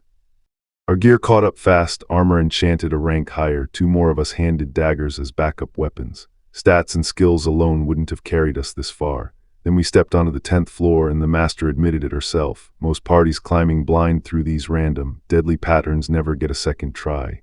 I had one because I'd lived this game before anyone else here knew it was one. The plaza was packed and it felt like every eye in the place was on us. Someone warned me not to call the others idiots out loud, not with strangers this close. I already knew that. Then the system dropped the question, challenge the 10th floor or wait. One of ours had joined a week late and still hadn't caught up. A week here could bury him. We chose yes.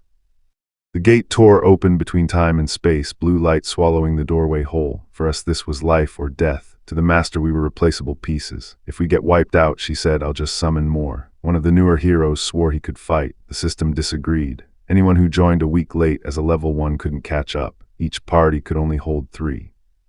I turned to warn Ed's Callan straight out. We might get separated once we're through, scattered to different corners of the floor. If that happens, I said, we regroup fast, no wandering off looking for each other.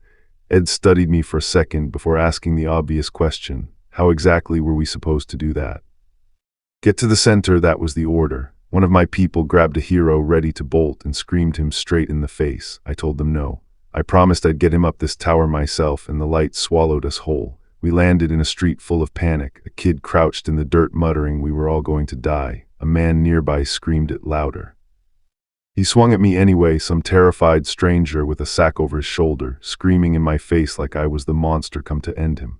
I just stared. Whatever had snapped in him wasn't aimed at anything real. "What's with this idiot?" I muttered, and let him wear himself out. "Are you? He can't see us," someone asked, watching him flail. "Is he an NPC?" There were cases like that, people who just glitched around us, no idea we existed. Strange every time. Then the skyline caught my eye from up high and something clicked. The city looked familiar, too familiar. No way, I'd seen this place before on the 5th floor. I stared at the skyline and it hit me. Walls, towers, streets, I knew this place. This was the ruined city from the 5th floor, the one we'd already cleared. Except nothing here was ruined. No fire, no rubble, it just hadn't been destroyed yet. "Wait," someone said, "the timing on this is wrong. We needed to worry about specifics later." The real question was why we'd been summoned here. Same skyline, same gut punch. Staring at it twice didn't make it less strange. Someone flagged it before I could. The timing here was off. Jenna cut through the noise, said we'd sort details later. What mattered was why we'd been dropped here at all. If we wanted to survive, we had to clear this mission. Except the mission hadn't even triggered. We were here to learn something first. She gave me 5 minutes to scope the ground and get back no more. I said yes and meant it. I climbed the old central tower to get eyes on the field, and what I saw from up there stopped me cold. Goblins pouring toward the walls by the thousand, and at least one ladder cart rolling in behind them. I ran the numbers instead of panicking. Something like 900 goblins pushing on maybe 350 human soldiers holding that wall. Worse than 10 to 1, best case. The mission hadn't even been announced yet, which meant there was still a shot it'd be a survival call instead of a straight fight. That gap mattered. Then the roulette of fate spun. Party 2 had joined us, and I barely got a word out to Eds before the warnings hit. 3 of them stacked, the worst tier this game throws. Floor 10, mission type, defend, objective, stop the fall of the city. 10 of us against thousands of goblins, not survival, defense. One of us tried talking to the townspeople and got nothing back. They couldn't see us, couldn't hear us. The enemy was closing from 2 gates at once, no escape routes left inside those walls, and if the outer wall fell, everyone in that city died. Our job wasn't to hold a line, it was to wipe out everything coming at it. There was a statue at the city center, some golden winged thing tied to the game's own reward system, and the whole mission lived or died with it. Destroy that statue, we failed the floor. One of the mercenaries said it out loud like he couldn't believe it. Guard a statue while getting swarmed, and if we failed, somebody said it plain, we'd all die. No exceptions, no fallback, everyone agreed on that fast, so I looked for the actual play. Only the Northern Army had ladder carts, which meant burning those down bought real time before the walls got breached. I sent Eds and his people to the north wall to hold there while the rest of us went after the carts. She pushed back, said I'd missed the point. Buying time doesn't matter if we still lose in the end. I told her I already knew that. Combine every soldier we had and the gap was still worse than 2 to 1 against us. No clean plan got us out of that math, but she was already digging for something else, a clue buried in how the 7th floor's dam had collapsed and flooded everything. Every lead out of the 5th floor kept pointing back at that same dam, and I couldn't figure out why a flood that far away had anything to do with an attack happening right now. I was out of information and out of time to guess. Then she gasped. She'd heard something, hoofbeats, galloping past the dike, and just like that, the ground handed me an answer of my own. The master's words landed harder than I expected. She told Eddie's Callan to buy time, fall back to the inner wall if the outer one broke, use the buildings themselves as bait if it came to that, and hold until we came back. I couldn't promise I'd make it home. Eddie's just said we'd do our best. Some of us balked at leaving the wall with goblins swarming outside, but staying meant getting wiped out. Then the ground shook and it clicked. The dam on the 7th floor had already failed, and that flood was drowning our reinforcements before they could cross. New plan, hit the east gate, kill the goblins guarding the break, stop the dam giving out. We were going after their heads. System laid out the teams. Party 1, me, Jenna Chai, Aaron Delgit, Eolka Rivel, Strasher, and Shuan.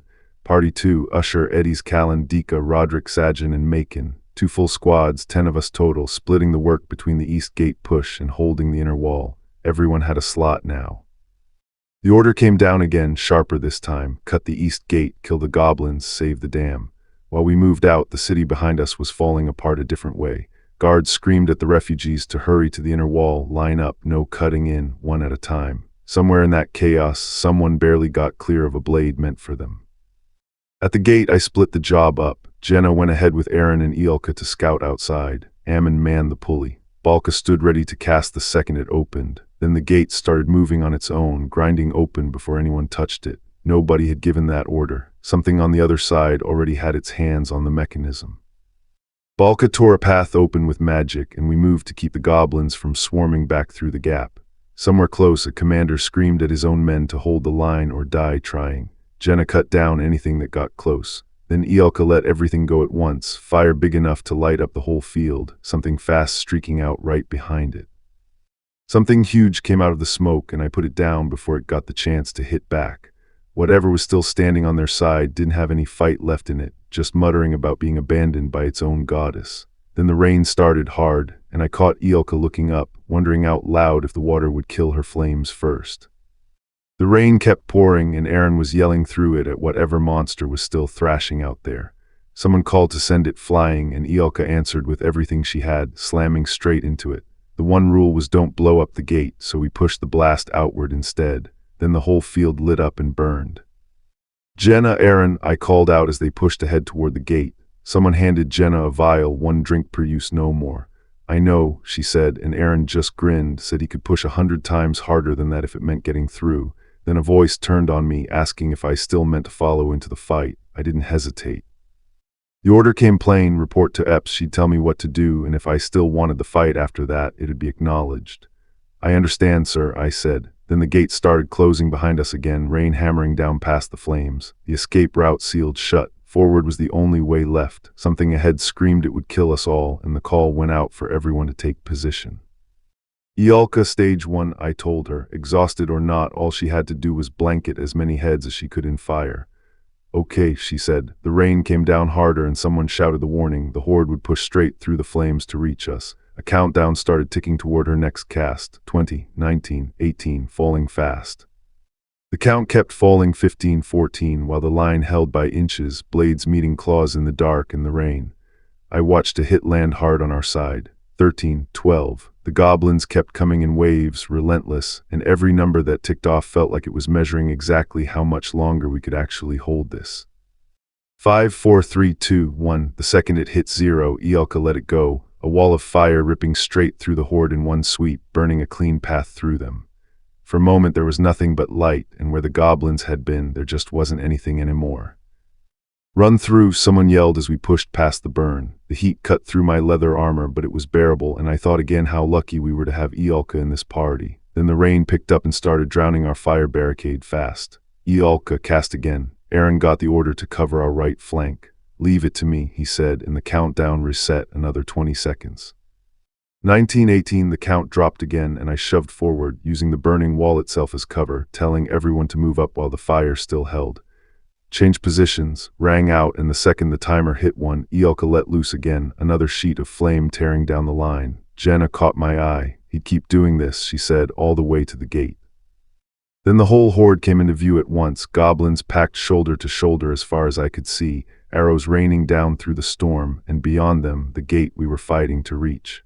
Seeing it laid out like that, I understood exactly how far we still had left to go.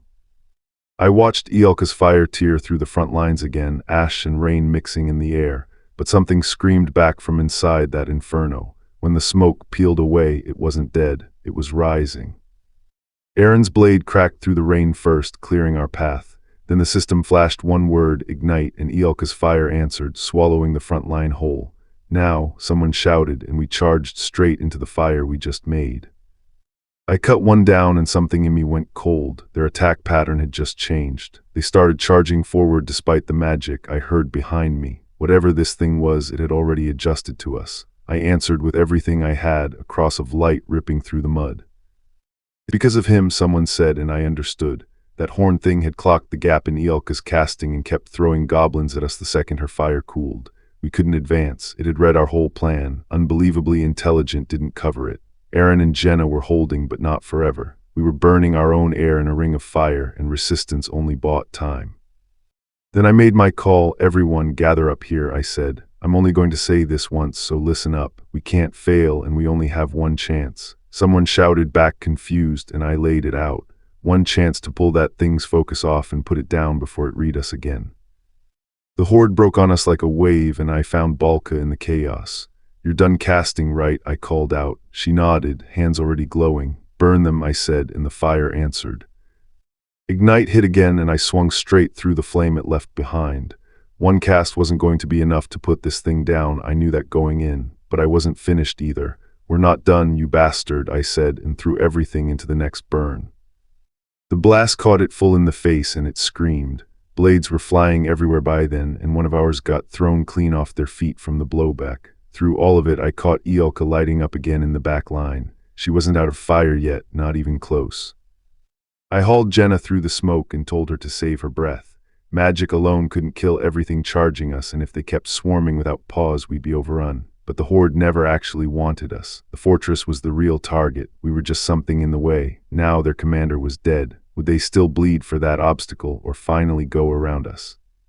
They'd picked the fortress, past the fog. The horde lost interest in us and turned for the walls. Jenna gave me grief for how I'd carried her. I told her I'd honestly thought I was dying. We only survived because we killed their commander. Alive, he'd have wrecked our plan and hunted us down himself. We spent our last potion on her burns. She hated the taste. From where I sat, the north wall was still a mess, and another party was still fighting to hold the outskirts. This was just the start for us too. Rain kept falling. Then the ground shook, shapes moved on the ridge, and the system flagged 19 more goblins closing in. We hadn't even rested. I called everyone up anyway. Time to fight again. Someone shouted my name and pointed, and I saw why. This wasn't just goblins anymore. Something huge tore out of the rain, teeth bared, roaring loud enough to drown the storm. The system tagged it, Ogre level 23. They'd sent their big friend to finish what the goblins couldn't. I started calling out roles fast. Toby, put up a firewall and hold the goblins back. Aaron, protect Balka. That much I could handle. The ogre was the problem.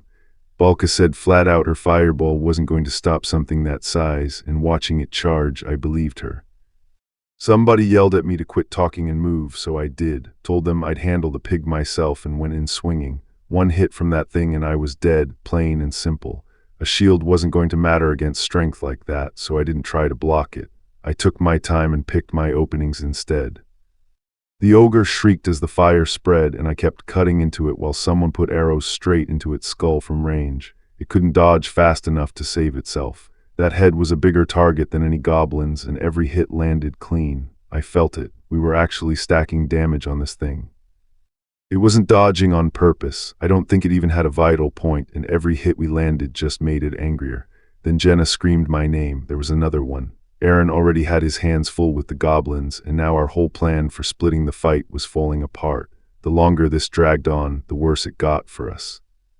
The ogre came down like a landslide, and I didn't dodge. I planted my feet and told myself we needed to take the risk.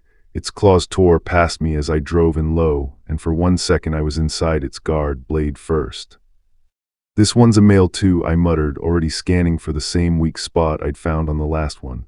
There. A vital point, half hidden under matted hide. I put everything into the strike. "It's shallow," the ogre said back. My best shot barely scratched it.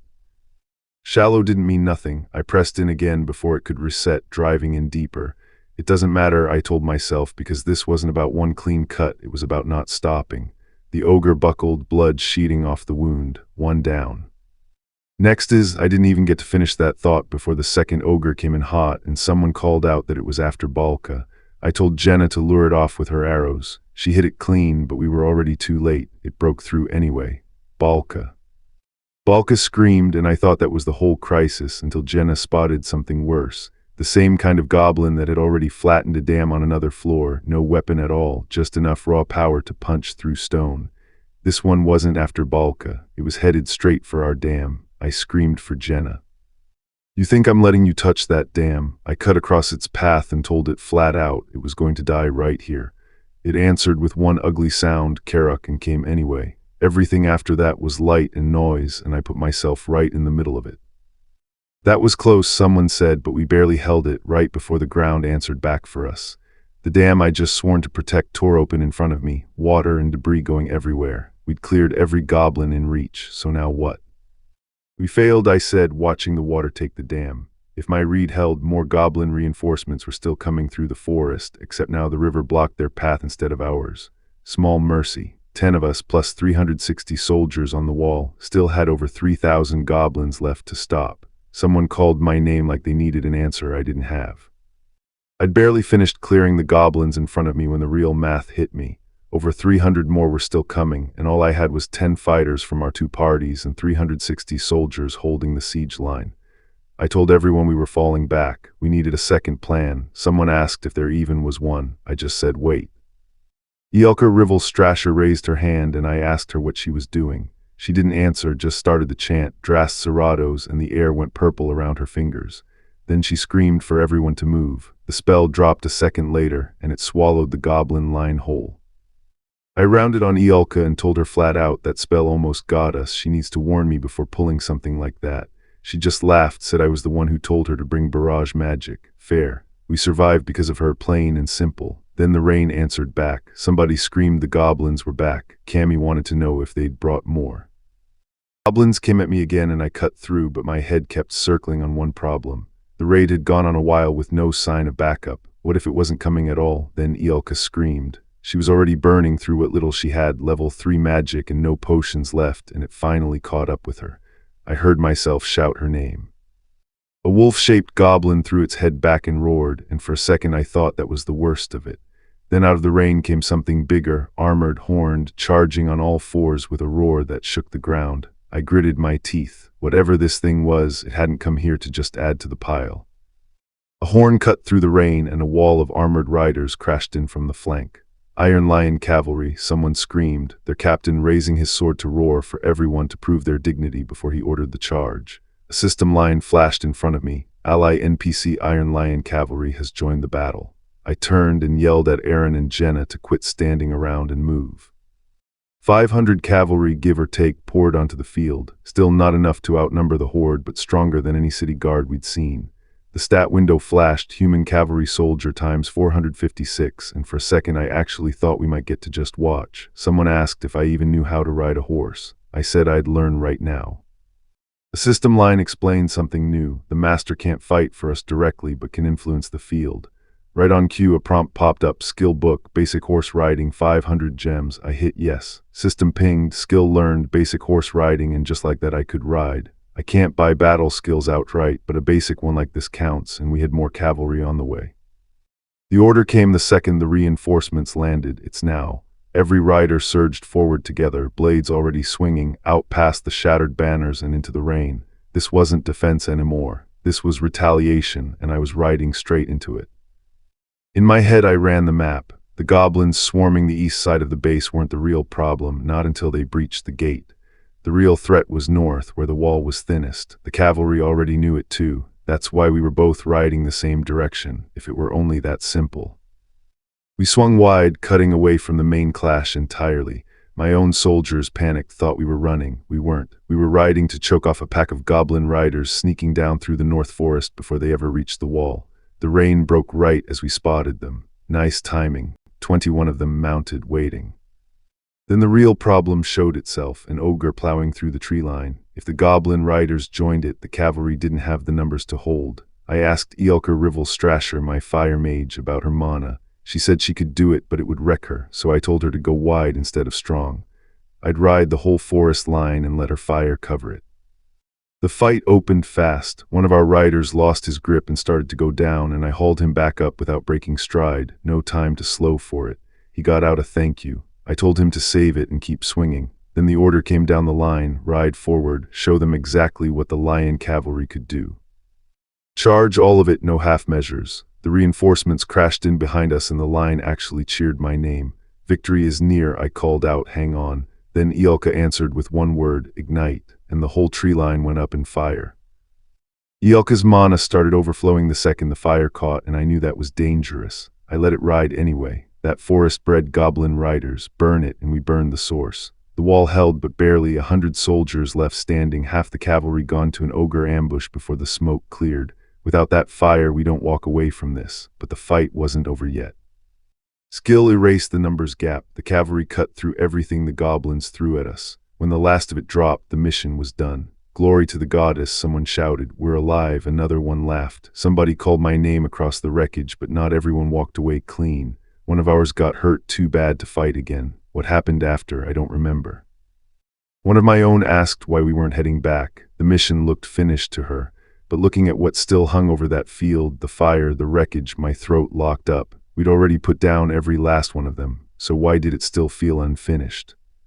The Iron Lion cavalry rode past me, and the words I was waiting for never came. No stage clear ping, nothing. My jaw tightened. There was nothing left out there to fight, so why wasn't the system telling us we'd won? Then the world glitched. Now loading flashed over everything, and I was riding through fog that hadn't been there a second before, recovering. Shapes formed around me I didn't recognize, and someone shouted asking what was going on. The system cut in, an error, we'd been disconnected. Everything stopped. Then someone told me to look behind me. I turned, and there he was, standing far off with someone beside him. The system tagged him ascended, level 99. I knew that shape the second I saw it, that bastard, back from wherever I thought he'd been buried. My jaw locked so hard it hurt, and one thought made it out, you bastard. I need to explain why that shape scared me. Before all this, with a full 6-star party, we were first in Korea to clear floor 80, ranked 5th in the world. Pick Me Up ran on gacha luck. Heroes fought their own battles, and plenty of times they froze up for no clear reason. If luck alone decided outcomes, I never would have gotten this far. Then everything changed. Level 99, that number alone broke the math I understood. There was no way that capacity existed outside a 7-star. I ground the words out again, you bastard, because I already knew what came next. Beside him, someone else spoke, low and certain. I will wait for me. Then just as fast, restoration complete. The system apologized for the interruption like it hadn't just shown me a ghost. Someone beside me asked what was wrong with my face. Before I could answer, Jenna's voice cut through everything into the castle now. That's when I saw the thing baring its teeth on the other side of the gate. Someone yelled at me to quit spacing out. Hi Young Nim, what's wrong? He kept asking. I didn't answer right away, then I said it out loud. It wasn't over yet. The system named what came through the flames, Dark Disciple, a monster that had never once been reported this low in the tower. I didn't even finish reading its traits before I was staring straight at it. Someone screamed behind me, and when I turned, it wasn't a monster. It was a corpse crawling back onto its feet, screaming with the dead. Word came in fast that something new was tearing through the camp, and I needed to move. Then the system caught up to the horror. Living corpse, level unknown, times 2436. Whatever was raising the dead down here, it wasn't done. Someone screamed to get the gates open, and whatever this was, it had no business on the 10th floor. I split the group. Balka held one line, everyone else guarded the goddess statue, no matter what. I swung onto a horse alone and told them to hold until I got back. Jenna called my name behind me. Aaron just froze. I grabbed Aaron and told him straight, pull it together. Go back with me alive or end up food for those things. He looked at me and said he'd go back. Jenna grabbed my arm next, asking if I'd really come back. I told her of course. She just said don't die. You too, I told her, and rode out into the rain alone. The corpses were waiting, rotted and stinking, uglier than anything I'd fought yet. But ugly wasn't the same as dangerous. If I picked them off one at a time, I could handle this. So that's exactly what I did. One at a time I could win. All at once I was dead. That math never changed. Then something slammed into the ground and I froze. Damn it, was it back already? The gates weren't going to hold much longer, and somewhere past the fire, the disciple was already pulling back, waiting for me. That bastard, I caught sight of him just as the ground blew apart behind our line. My people screamed as something purple and wrong pulled itself up out of the smoke, and one of the guards went down shrieking, dragged into it before anyone could reach him. The gates are already down, I realized, and there wasn't time to think about it. Get rid of the disciple, that was the whole fight now. He'd vanished into a burning forest, and that's exactly where he wanted me. Fine. I rode straight in, sword up, and told him exactly what was coming. I'll kill you. Here's what I was up against. Those corpses only had 2 moves: smash the goddess statue or chase down anything alive and eat it. Dying stripped away most of their skills and strength, but it cranked their hunger through the roof. The stronger or more numerous they'd been alive, the worse that hunger got. It was a pattern built to wreck raiders like us, so I rode straight into it. While I cut my way toward the Dark Disciple, I later heard what happened back at the wall. Eds held the line better than anyone expected, working to barricade the inner gate and protect the goddess statue with Jenna and Aaron's help. Behind her, refugees slammed the gates, screaming to be let in. Nobody let them in. I could still hear them screaming for the gates to open, hundreds of them, and it didn't matter to me who held out longest back there. What mattered was how fast I could kill the Dark Disciple before it mattered at all. The fire around me answered back. My flame resistance jumped to level 2, mid-stride, mid-fight. I cut through the burning dark, calling out that I knew he was hiding in it. The system pinged around me. One ally's stats crashed 30% under raw panic, then Shuen's did too, fear spreading down the line. Then another ping, quieter. A fighting spirit gone, remembered for eternity. Someone hadn't made it. Eds was bleeding now, her HP ticking down, and Balka broke into the same fear the others had. I kept moving through the flame toward it. Here's the part that mattered. This thing wasn't even fighting yet, and it was a monster that had no business showing up this low in the tower. If it landed on this floor at all, it was strong, real strong. The exchange got ugly fast, blades and fire tearing past me in both directions. I would have died right there without the defense skill I'd trained into muscle memory. I lived, but I didn't walk away clean. I was bleeding now too, HP draining same as everyone else on that floor. The smoke was getting to me. I kept breathing it in, and I didn't have much time left before I passed out, or my whole party died trying to buy me that time, so I did something stupid. I stopped swinging and asked to talk. It actually answered. All right, it said. About what? Then it told me I was different from the rest of them.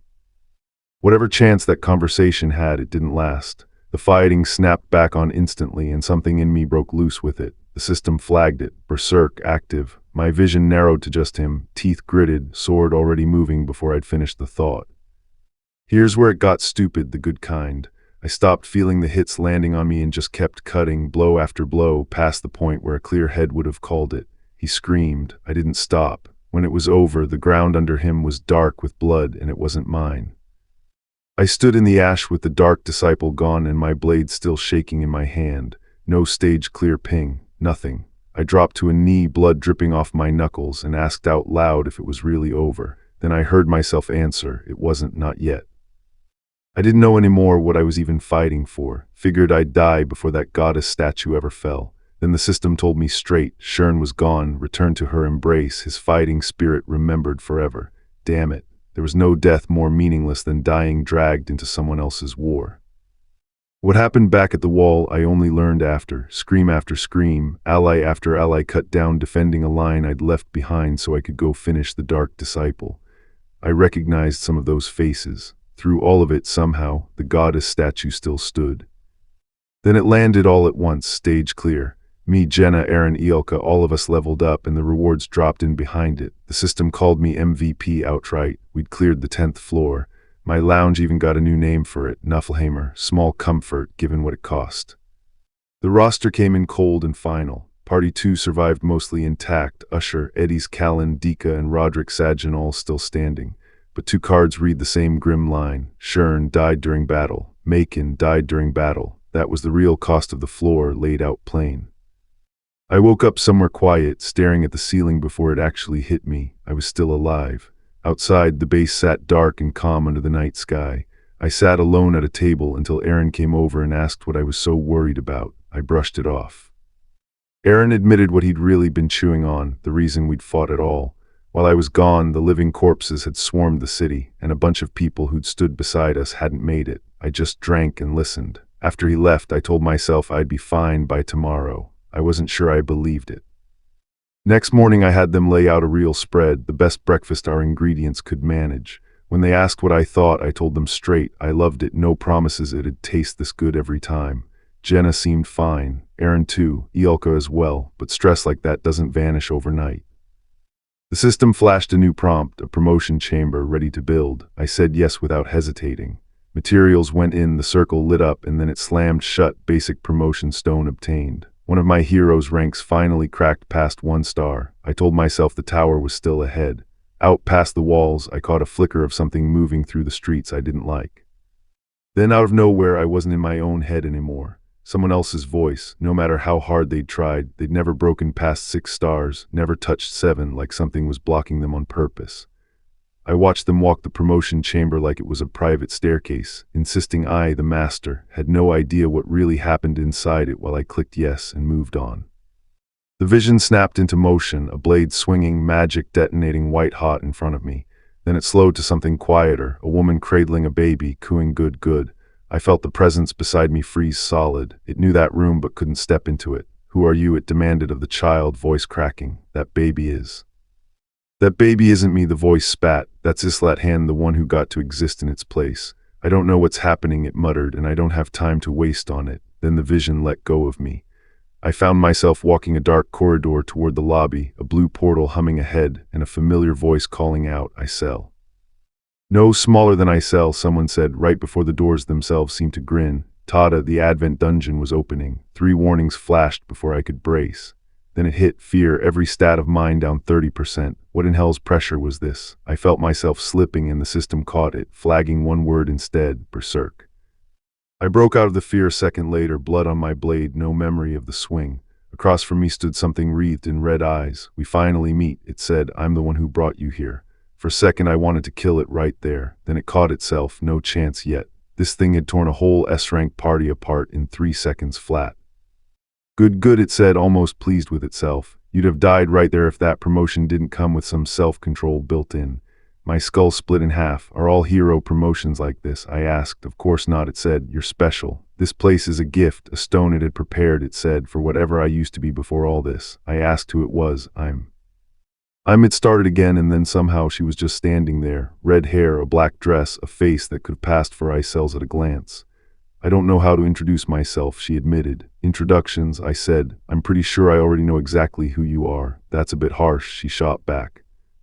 She said it wasn't Icel she took after, it was the other way around. Icel was just a copy of her, one of 100,000 stamped from the same template. A card flashed up between us with some Mobius logo etched into it. I asked if she was joking. She said she just went by whichever name fit the moment. Rude didn't cover it. I asked her straight up, was she the one who dragged me here? She said not to hate her, she hadn't expected to get summoned either, called it an accident. I told her I didn't care and that she'd better send me back if she wanted to keep breathing. She smiled, said I wasn't a G-rank, that I was hiding secrets, then we'd settle it the hard way. A spear went through my chest before I even registered the swing. I didn't flinch. She said that took guts, steel sitting where my heart should be, and I hadn't even blinked. I skipped the compliment and asked what she actually wanted. Her answer: the master had 100 chances to kill her already and sent her here instead. She said this wasn't random, called herself one of my most obsessive fans, said the people running things track anyone who matters. She'd come to tell me the truth about this world, she said. I asked what she thought of gacha games instead. Users don't care about story, she said, just content. I told her pick-me-up story was stereotypical, barely any world building, and the real power nobody's ever heard of. She asked if I even knew where we were. I said I'd rather not know. She loved that, said she liked exaggerating things anyway, then told me this was the Ionia continent, a city on the Riamap Peninsula, the same place the master first found her on the 10th floor. Every skyline around us was rubble. Silkia, Kaya, Idola, Fionia, Madian, Icardia, Lilja, ruins, one after another. Halcia, Arantia, Cisnia, Vardia. She rattled off region after region, everyone already gone, then asked if I really thought my own base would end up any different. Every continent Mobius ever built ends the same way, she said, more than 100 million worlds collapsing around the same point in time. There's a book here that already spells out how this one ends. The ending's bad, everything ends. Characters trapped in that book wanted a different ending, she said, so the fix was simple. Pull in people from outside the story completely, make them rewrite it, even if the rules broke, even if space and time twisted apart doing it. A being from a higher plane changing the plot just by watching. That's why Pick Me Up existed at all. Something in me went cold, Master Loki. I told her I expected a better story than that. Then asked why she was even telling me any of it. She wanted me to work with her, she said, so we could save the world together, and lit up like she meant every word. I sat there bleeding, unimpressed, told her I'd figured she'd pull something like that. Then she looked right at me and used a name that wasn't mine, Loki, asked if that was a yes or a no. I stopped holding back. She dragged me into this hell to suffer through it for her sake, and now she wanted teamwork. Kill me first. I'd never work with her. She just smiled. Promised to get a few good hits in before I died. I didn't sugarcoat it, told her I had nothing to say and to take me back. She said that honesty stung. In my head I was running the math, 1 star, level 10, nowhere near strong enough to kill her yet. She burned real power just to drag me here, then said something that stuck. Every ranker above me was nothing next to me, because I'd already outperformed a master.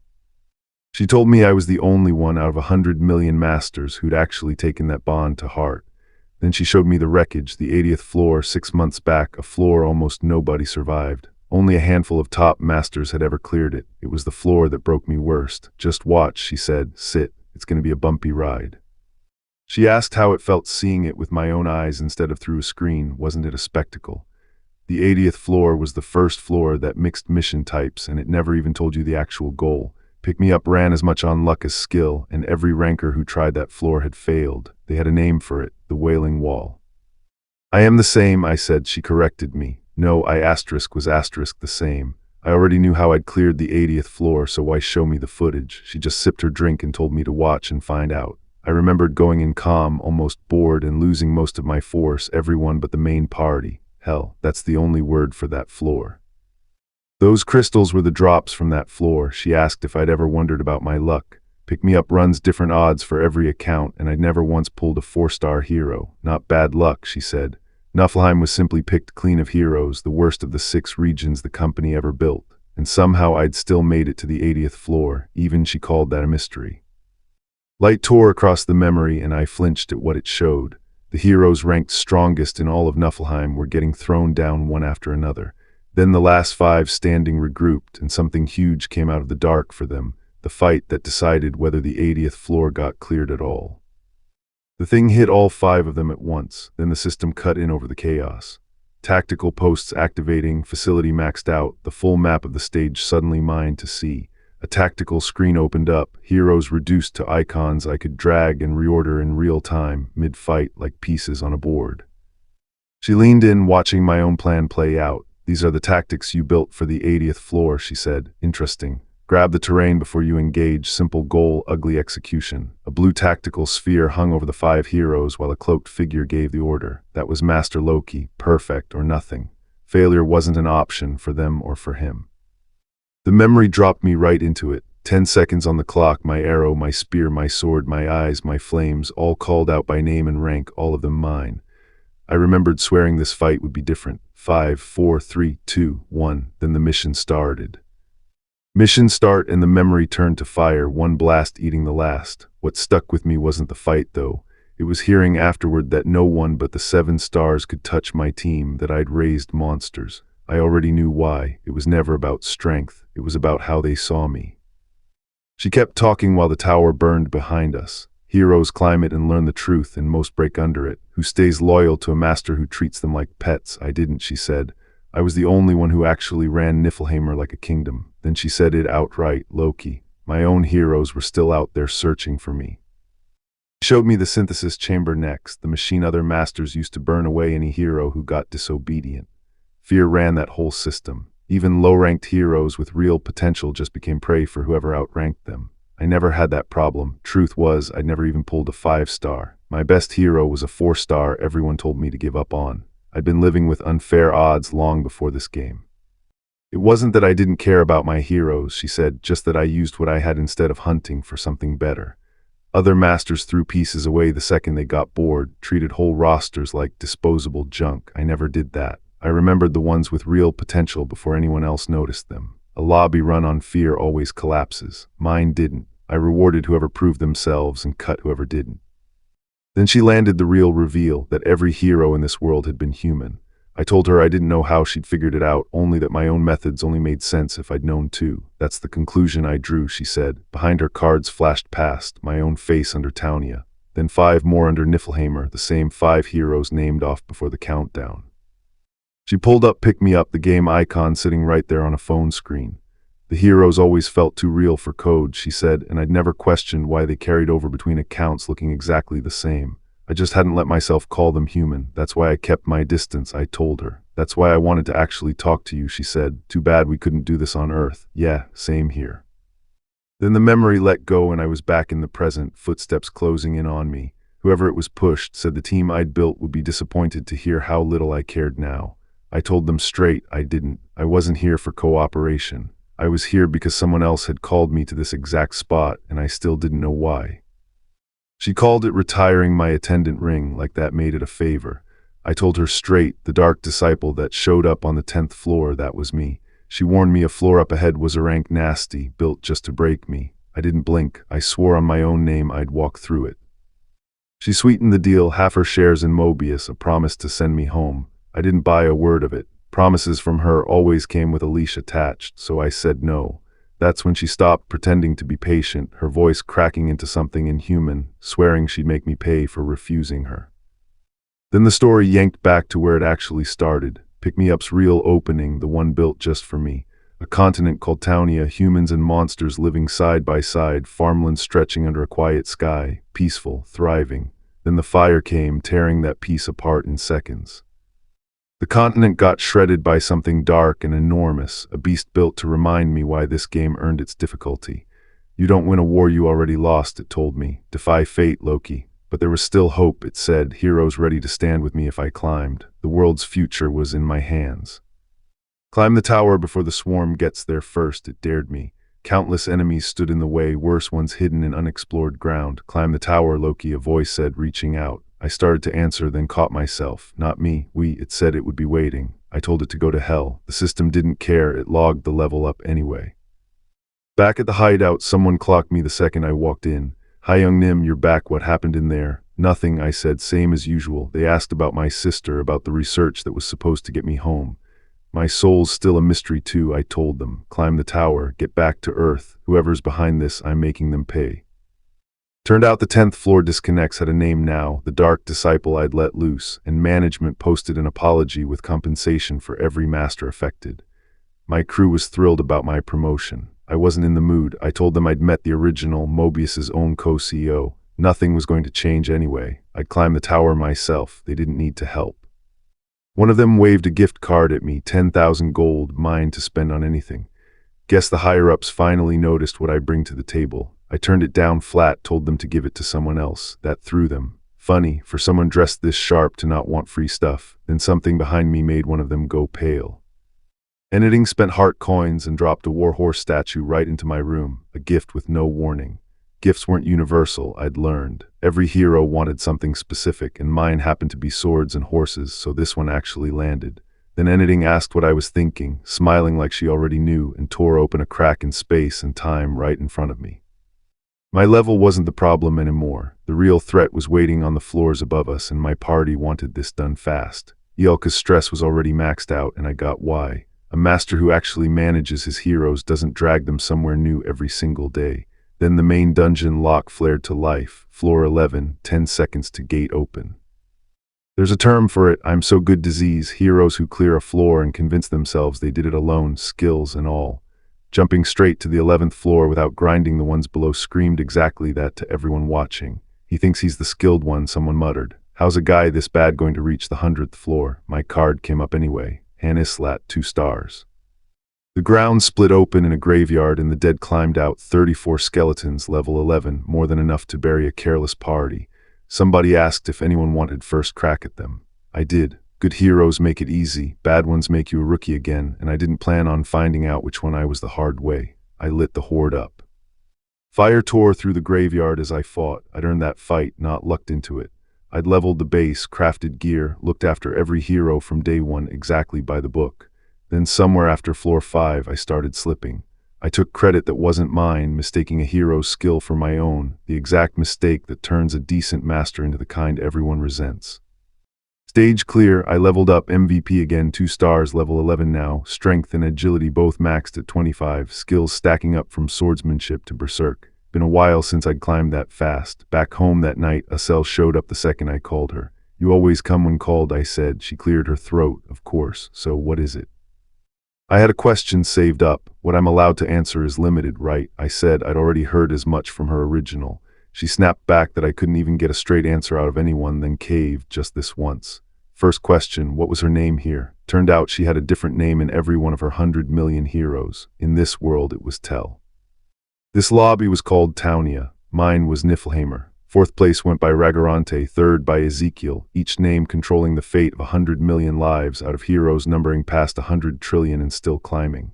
Last question, what was Mobius? Not the company, she said, something bigger, a galaxy carrying news of countless worlds. I thought I knew exactly who that meant. I asked Acel if anything was even an ordinary human. Of course, she snapped, you can't run a lobby without being a person from Earth. That wasn't what I meant. I asked if Tell had done something to him instead. That scared her more than my first question had. She told me to wait, she'd go check. Alone, I let Mobius go for the night. Don't worry, they told me anything's a completely normal user. Could I trust that? I'd asked around. Other lobby owners flagged the same demands, the same red flags. No one had ever stepped in on him before, holding the line while he threw everything at me. It clicked. This mess wasn't the game's fault, it was his. He'd caught the I'm so good disease. If it got worse, something bad was coming sooner or later. 3 of them jumped me at once, and 3 against 1 is never easy, but this was still early. Enneting's disease hadn't set in all the way yet. Handle it right, and I could still pull him back to who he used to be. That's when Jenna dropped in beside me, spear ready. Word around Pick Me Up was that curing that disease meant getting rid of whatever hero the master leaned on. That hero was me. The system pinged, welcome back. A fresh dungeon map redrew itself overhead, floor stacked on floor. My party's names lit up: Han, Jenna, Aaron, Iolka. 12th floor already, someone said. We were clearing these way too fast. The crack of time and space split open, stepped through, and we'd already be on the 12th floor, faster than any dungeon should move. Iolka asked what floor we were on. 12th, I said, and it sounded wrong out loud. Heroes could ask their masters for things or refuse them outright, so I did. I refused to go, I said. What, do I look like I'm joking? No matter what, I wasn't going. You can refuse, I said. I'd told them already. Sure, but there'd be consequences. Nobody refuses clean because nobody knows what they're really refusing. Reconsider, someone warned, it's dangerous, and throwing us into a dungeon isn't. I knew where this was headed. Synthesis. Refuse a mission and you're fine. Refuse that, and if anything's angry enough, I get sacrificed instead. I'm not going. What about us? It's your choice, I told them. I won't stop you. Aaron went first. If you're not going, neither am I. Jenna panicked that I'd told them refusal was even possible. Iolka just asked what she was supposed to do alone. One by one the system stamped them, refused to participate. Then a line I never wrote flickered up about heroes who reject their masters. Punish me, I said. I didn't put that there. I know, came the answer. So Appa, Jenna asked, what are you gonna do? I didn't answer right away. Then I smiled. We'll see, I said. Somewhere else something reacted to that, an eye snapping open, the master feeling it the second I said it. And on the roster, all 4 of us together, Han, Jenna, Iolka, Aaron, lit up with the same tag, inoperable. Word came back fast. Party 1 was locked, not operable. Enneting just stood there, stunned. No master expects a hero to refuse a direct order. What I found out later was it didn't stop with us. Eds, Roderick, Usher, and another hero stood in front of the master herself and said the same thing we did. We decided not to go. She didn't understand how. That's Danderson, someone said, and the reply came back flat. I know. If I can't prove I'm worth something to master, I'd die. No hero carries real loyalty. One of them said they were all just fighting because they didn't want to die or because they needed to get stronger. I don't want to be synthesized, another added. Then the sky lit up blue and nobody knew what came next. There's no way you'd. Yeah, I really didn't want you this stubborn, someone said. I just watched them and thought they've grown a lot. The system kept pinging behind it, Iolka bleeding, HP draining, then fear locking in and cutting every stat by 30%. Floor 12 was worse than 11. When it was over and someone asked how it went, all I had was one word: man. How do you disobey a direct order? I'd wondered that myself once. Turns out it's easy. The system confirmed it. Eds refused to participate. Party 2 locked, same as us. Both main parties down now and the whole lobby sat frozen. Worse than I thought, someone muttered. We agreed. Defying Master didn't mean stopping training. Someone asked what happens if Master quits on us. He could do whatever he wanted with us, even synthesize Loki outright. I didn't flinch. I'd rather die on my feet than grind myself down. The fix was obvious anyway. Synthesize whoever started this. Disobedience gone, even if morale craters. He could always buy the rest of us back with presents, of course. Editing wasn't that smart. The next day, Iolka and I headed to a weekly dungeon to farm elemental stones for promotion. Jenna and Aaron partnered with me for 2 dungeons, and we walked out with a basic fire elemental stone. Training kept going. My sword and shield technique hit level 6, high enough that I needed real opponents or real penalties to climb further. Iolka only had flame magic, so I pushed her into telekinesis training anyway. Then editing stopped logging in. Did he quit? Nobody knew. Then the system pinged, loading complete. Welcome to Pick Me Up. He was back. Maybe he changed his mind, I thought, staring at my tea. I didn't buy it. If the I'm so good disease were really taking hold, it wouldn't ease off this fast. He was just chasing the reward he'd seen to rebuild his broken party. Then the system lit up, advanced summoning 3 slots, 1,500 gems on the line. Click, boom. He pulled 3 rare hits, Store, Mazel, Tassir. New heroes, I figured. I see, was all I said. They turn out like Roderick or Iolka. I said we'd need to draft them in. Someone cut me off. We won't need to. They won't even join our party. What you'll see was all I got. Mazel walked straight up to a grizzled older hero and told him he smelled like an old man. He asked who she thought she was. She called him a piece of shit and drew her blade. The system flagged it instantly. A hostile relationship formed in about 10 seconds.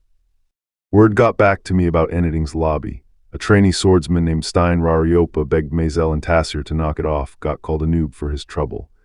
Maisel said she'd forgive an insult to herself, never one to her friends. The system flagged it, hostility both directions. Same mechanic behind hero chemistry, some pairings buff each other, some tank each other. These three tanked. Stein went in swinging.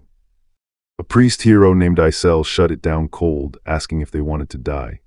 Maisel said flat out she couldn't stand her new teammates and wanted them gone. Didn't matter, heroes don't pick their parties, only the master does. Stein, Maisel, and Tassir got locked into the same roster anyway, party 3 whether they liked it or not. Then the crack in space and time tore open and pulled them in. Someone asked Eniding where he was headed. To sleep, he said. What about them? They aren't coming back. The notifications stacked up, Tassir in frenzy attacking allies. Stein blinded, draining HP, then frenzied too. Maisel frenzied, 3 heroes he'd paid for, tearing each other apart. All he said was he was trying to sleep. One by one the system marked them gone, remembered for eternity. The screen didn't dress it up. Party 3 has died. You lose. 3 cards followed, Stein, Tassir, Maisel. Each stamp died during battle, 3 stars apiece, wasted in under a day. 3 heroes, 3 funerals, because nobody stopped an argument before it turned into body count. The kill count kept climbing and Eniding never opened his eyes, from what I heard. Tassir snapped first, cutting into his own side. Stein went blind, bleeding stats, then snapped too. Maisel followed. Through every notification, all the guy said was that he was trying to sleep. When the system finished logging deaths and eternal fighting spirits, the verdict locked back in. Party 3 wiped. That still wasn't what woke him up. What actually shook them was a prompt. Master, are you sure you want to log out? The second Eniding reached for it, one of his own heroes screamed his name in panic. If he really quit, the account would go dark for 6 months real time, a year and a half in lobby time, then every hero in it would just stop existing. I haven't lived long enough, one screamed. The others tried to calm each other down, telling themselves a guy that weak-willed would have quit ages ago if he were going to. One of them wasn't so sure and finally said, why? Skip the tower long enough and you don't get punished, you just disappear. Wait it out too long, 6 months, and there's nothing left of you to save. I looked at my own lobby, Niflheimer, and figured I didn't have time to worry about it. The next day, Eniding was already back at it, dropping real money on a gold package and rolling another advanced summon like nothing happened.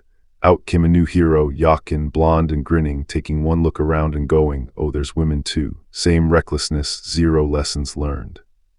Eniding pulled 2 new heroes, Winard, who cared more about food than the new world, and Jelen, who wanted to know who ran the place. Someone asked if I'd train them. I said no, then a mouth on the new crop chirped up, so I sent them all to the training grounds, Ed's included. Somebody nearly swung on me before catching themselves. Turns out Eniding had rolled 3 gachas straight, not 2. Knockin', Robbie, and John came in low star to round out Party 3 alongside Winard and Jelen. I told them straight up, sorry to throw you into training the second you land, but you need it, then cracked open space and time and sent them through their first test. Nobody died. One got wrecked pretty bad, but they cleared it. They picked it up fast enough that Master tossed them a reward for it. A few days later I watched my own people and Party 3 nearly collide. Everyone worried the new crop was catching up and might take their spot on missions. Fists nearly flew before Jenna stepped in and told everyone to just leave them be. Time passed and Party 3 kept growing without losing anybody. Eniding's plan was working exactly like he wanted. But 2 of his own heroes were already scheming behind his back, sizing up a teammate to cut just to make room for some woman they were scared of. Then she showed up right behind them asking for a glass of water, and one of them nearly choked getting quiet.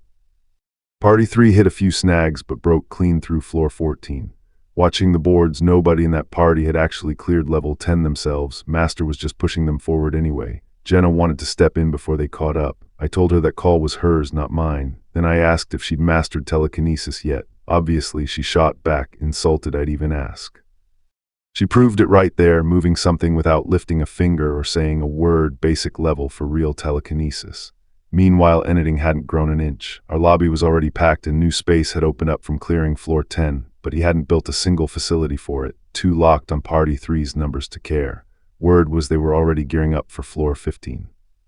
For now it was small stuff, yelling at Chloe for more meat skewers, hogging the good seats in the lobby.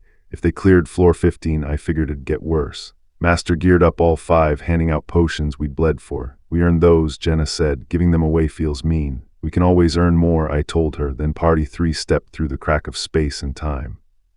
I found out later was that Eniding's other heroes were terrified of Party 3 succeeding. One loudmouth swore he'd rat out a bad scouting call the second he got home, cackling. The rest weren't laughing. If Party 3 cleared floor 15, Eniding wouldn't need anyone else and they'd all be obeying strangers. So instead of hoping they'd fail, someone decided to make sure of it. Time to kill. Party 3 walked into floor 15 and I felt the shift before anyone said a word. This one was a coin flip, clean clear or total wipe. Winard's face drained white. This place was all he got out. I ran the roster again just to be sure. Winard, Knockin, Jelen, Robbie, John. 5 names about to find out which side of the flip they landed on. Back at the lobby, I wasn't the only one watching. Some of my own people gathered to see how Party 3 would do. 5 minutes in, no bad news reached me, so I figured they were fine. Then the system pinged failure straight through. All of Party 3 is dead already. The loss screen was already up. They hadn't even lasted 5 minutes. Only 5 minutes had passed since they went in. This had to be something special, not a routine clear. The playback showed pure chaos. When the system asked their controller if he'd log out, he didn't answer, just threw his phone. His own assistant gave up and screamed after him. My people said it plain, Party 3 never had a chance, and he didn't log back in for a long time. Somewhere else, someone was screaming for Loki like the world was ending. A whole team cut loose with no one steering it. All he wanted was to sleep. My own routine kept running regardless. Wake, train, eat, train again day after day. 10 days passed in Niflheimer before discipline even started slipping. Only 3 days had gone by outside. Then the loading screen flashed welcome back and a fairy latched onto him screaming master, like nothing happened. Someone finally logged back in after all that silence and did nothing but take a screenshot before logging straight back out. I couldn't make sense of it. A souvenir, maybe. Then I turned to my own problem. One of my crew could actually reach the real internet. If that was true, I needed her help for what I had in mind. The second I said I wanted to use the internet from inside here, she panicked. It wasn't sanctioned. Breaking the dimensional boundary came with real penalties, points I'd have to earn back. Just browsing would cost an hour. Posting or sharing would cost a lot more. My cat-eared companion admitted she hadn't touched her own old blog in forever because of it. I still told them I had to do it myself. She hyped herself up, screaming it was all for Loki, fairy power crackling through the connection as she forced it open. I told her to focus and pushed past her to the keyboard myself. It had been a long time since I'd logged onto that old site. I pulled up the job discussion board, and whatever was waiting there hit me like a punch. I posted like a normal user. It had gone smoothly for almost a month. Then I hit a wall and dropped a screenshot of my own lobby asking for advice. Comments tore into the picture without knowing it was real. I started drafting the same notes over to Eniding, figuring it might actually fix him. Then someone in the thread recognized something in that photo, and the whole conversation exploded. Isel dropped a file in front of me and called it the text of the heavens, Loki's own tutorial notes, the real deal, everything there was to know about Pick Me Up. She'd sent it to me herself over a year back before any of this happened, 5,000 pages. She couldn't swear it held every secret in the game, but it held everything she had. She warned me if I actually read every page and understood it, things were about to get interesting. I'd quit this game once already. This time I was trying again for real. The load screen cleared, welcome to Pick Me Up. And the moment I logged in, a horse charged straight at me, shouting Loki's name, already calling the thing in my hands Mister's gift before I'd said a word. Hand it over, the statue answered like it had waited its whole existence to be asked. It had read every page I'd sent, and it didn't want a casual player for a master. If I meant to climb this tower, I'd have to earn its level, or it would never let me control it. I said I had the will. It promised to make me the best I could be. A ping hit my screen, Party 1 operable. My own squad was finally cleared to move again. Then underneath it, 5 cards flipped up one after another. Winard, Knockin, Jelen, Robil, Jayan. Every single one stamped mission failed. Party 3 was done. What I only found out later, my horse hero cornered Loki with one question, whether I'd changed. Loki said it wasn't possible. Then came the real explanation. Every second I stayed logged in, every floor I cleared, I piled up something called intervention points, the currency that let the game touch the real world. And behind it sat a gem-born entity that handed out the power of creation. Real money bought that kind of power, a hunter's cash traded straight for firepower, better than any in-game gem. Then the ping I'd been waiting for landed, Party 1 operable again. My squad stood assembled, done retreating, ready to fight. Amazing, Master, someone said, you turned the heroes' minds around. I hadn't really tried. One of them admitted she wasn't itching for a fight. The kid beside her absolutely was.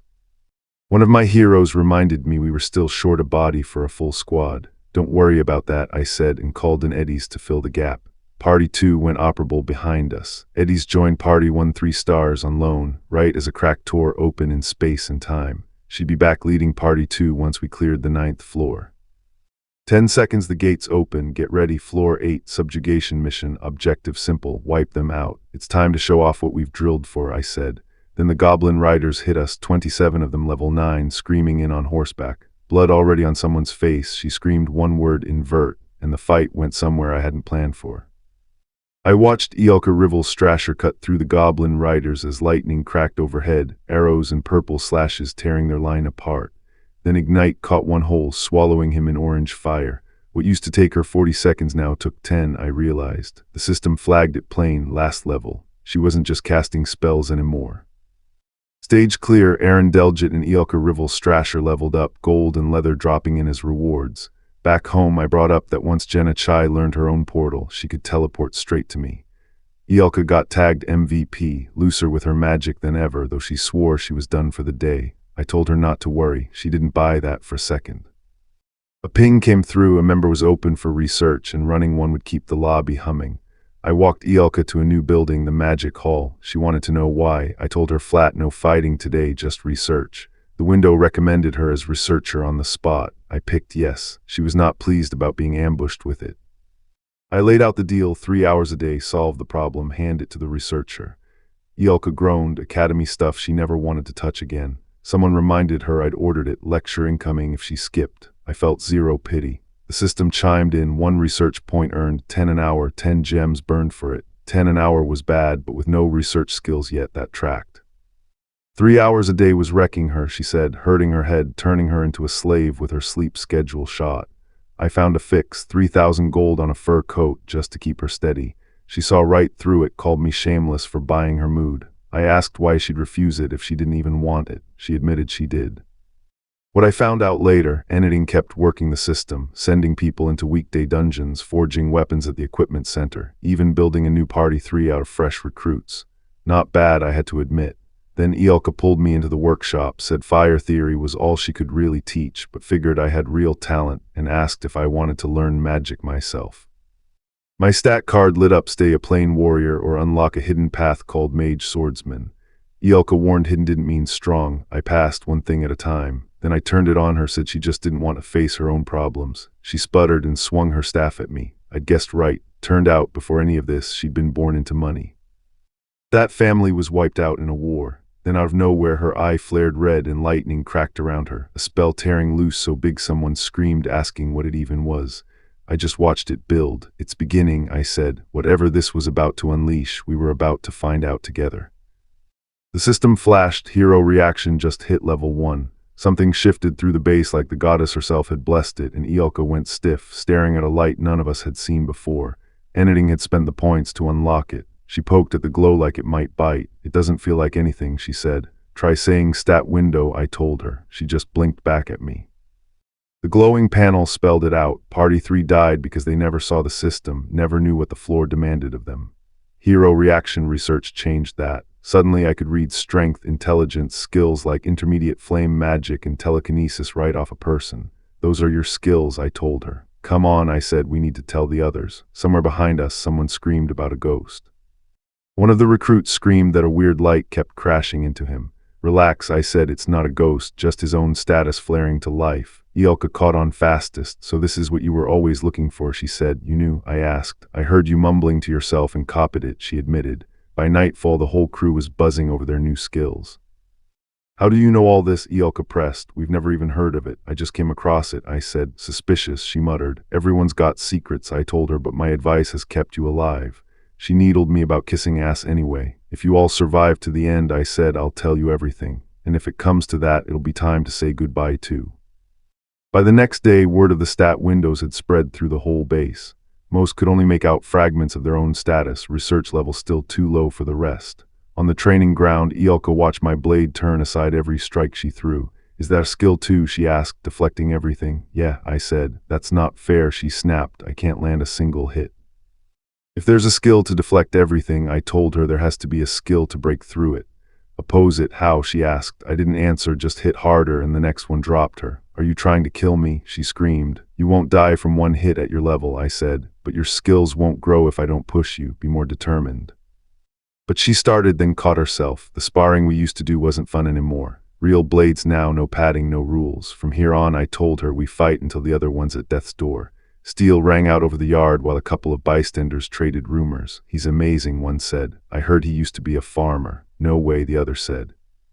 It's gotta be a lie, someone muttered, watching us clash. What kind of training is this? Iolka gasped. Surrendering already? I asked. Aaron's still waiting unless you want me training you both at once. No, I'm okay, she managed. 32 losses in a row. I'll try a bit more, she said. Then she gripped her blade tighter. Here I come, she said, and came at me again. A dagger came out of nowhere, and I barely twisted clear of it. Then Jenna's eyes flared red and the system pinged. She'd learned weakness detection on the spot mid-fight. I asked where the hell she picked that up. She just shrugged. She said she'd noticed I braced for the feint, so she started mixing fake throws into the real ones. A skill out of nothing, and I wanted more. Again, I told her. She swapped the dagger for her bow and said this round wouldn't be easy. Forced me to dodge the first arrow, then bury the real shot in the second or third, mixed with fakes I couldn't read. The system flagged it. Basic archery pushed to level 62. Another level up mid-fight, and I felt the gap closing. Somewhere behind us, hunters muttered, wondering if we were even human anymore, one of them admitting Jenna matched me blow for blow. I told myself I wasn't losing this one. Someone off to the side just called it pure talent and reached out toward us. By the end, my hand was shaking on the hilt, sweat running down my arm in sheets. That fight had cost me more than I wanted to admit. I still couldn't close the gap between us, no matter how I moved.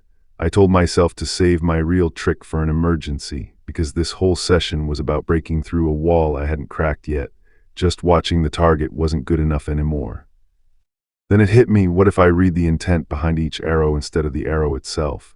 I threw myself through the volley chasing that read, and the system lit up.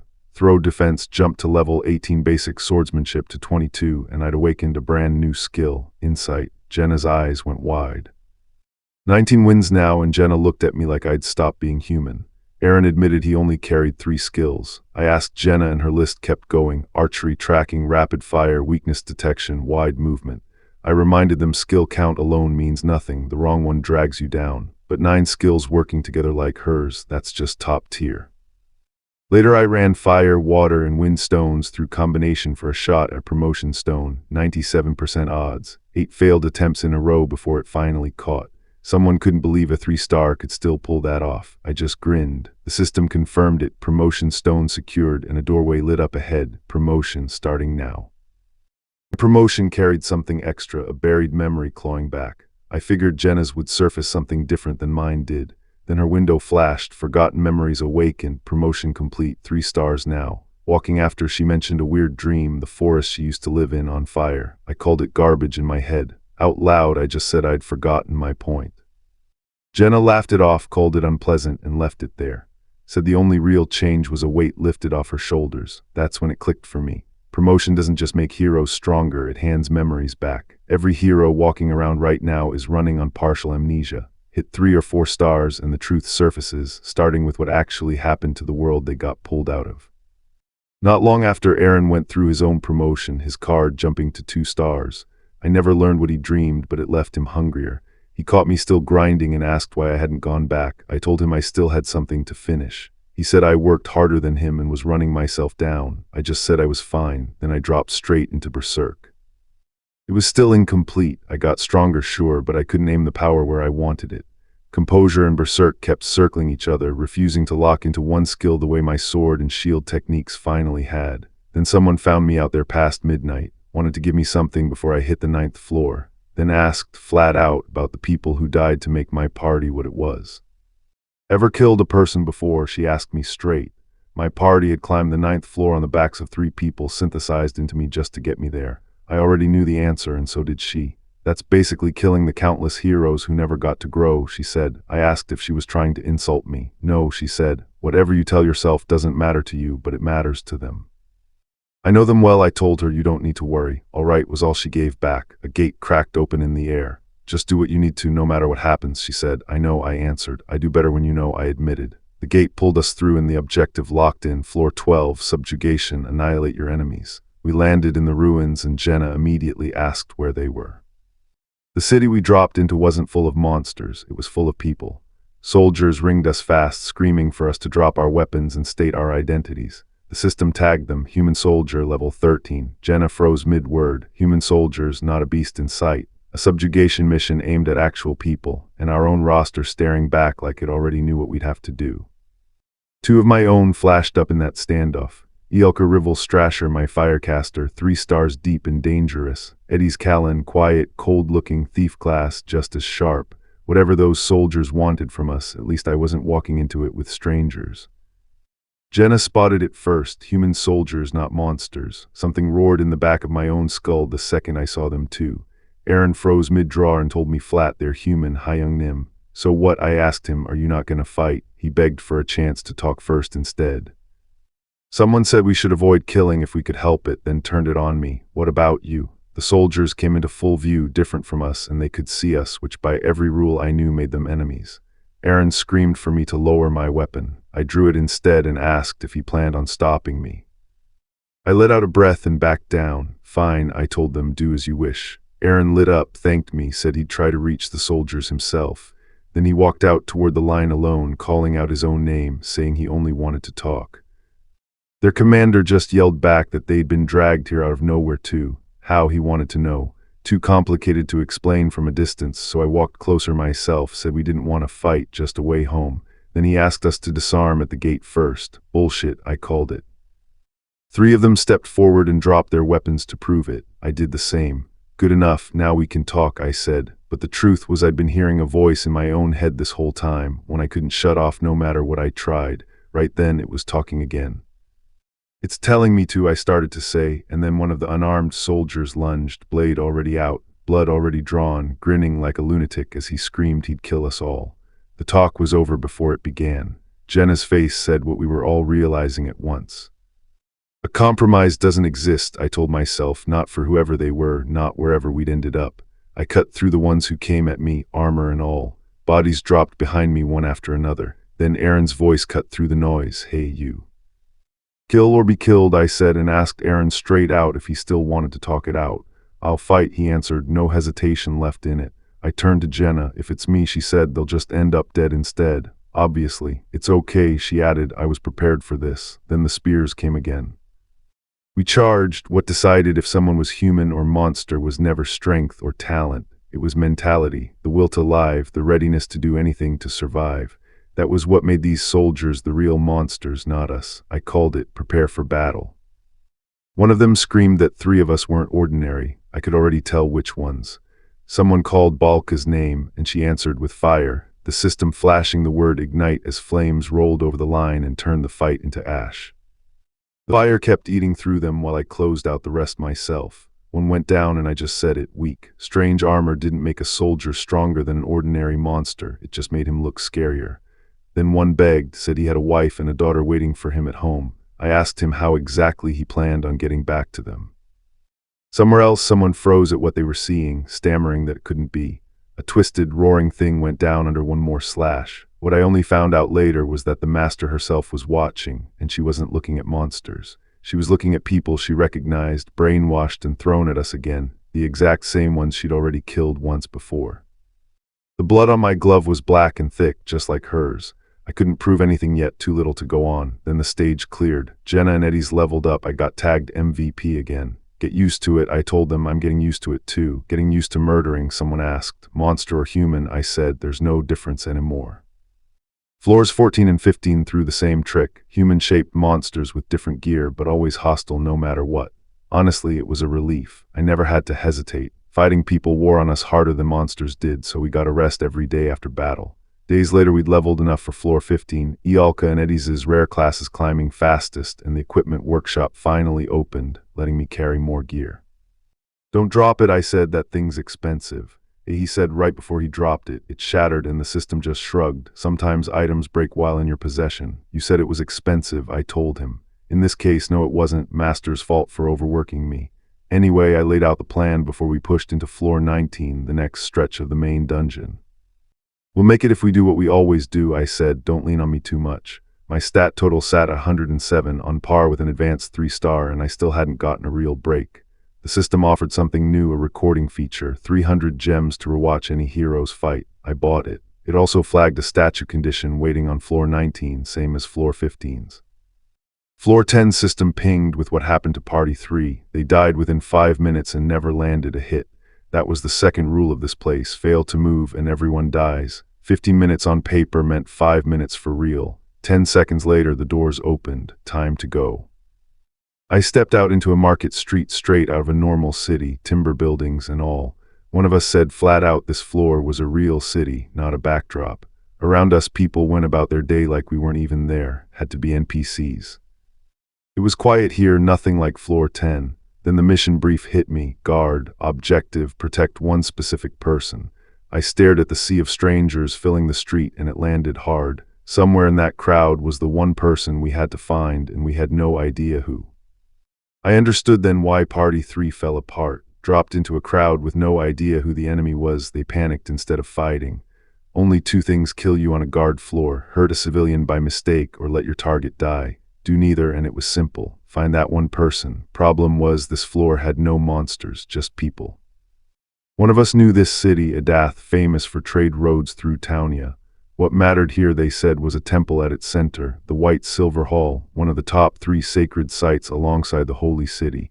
If the crowd was heading there for some event, so were we. I asked Eddies to back me up. I didn't wait for an invitation. I moved, closing the gap in one burst that cracked the air behind me and sent me clear over the rooftops toward the temple gate. Guards were already lined up waiting below.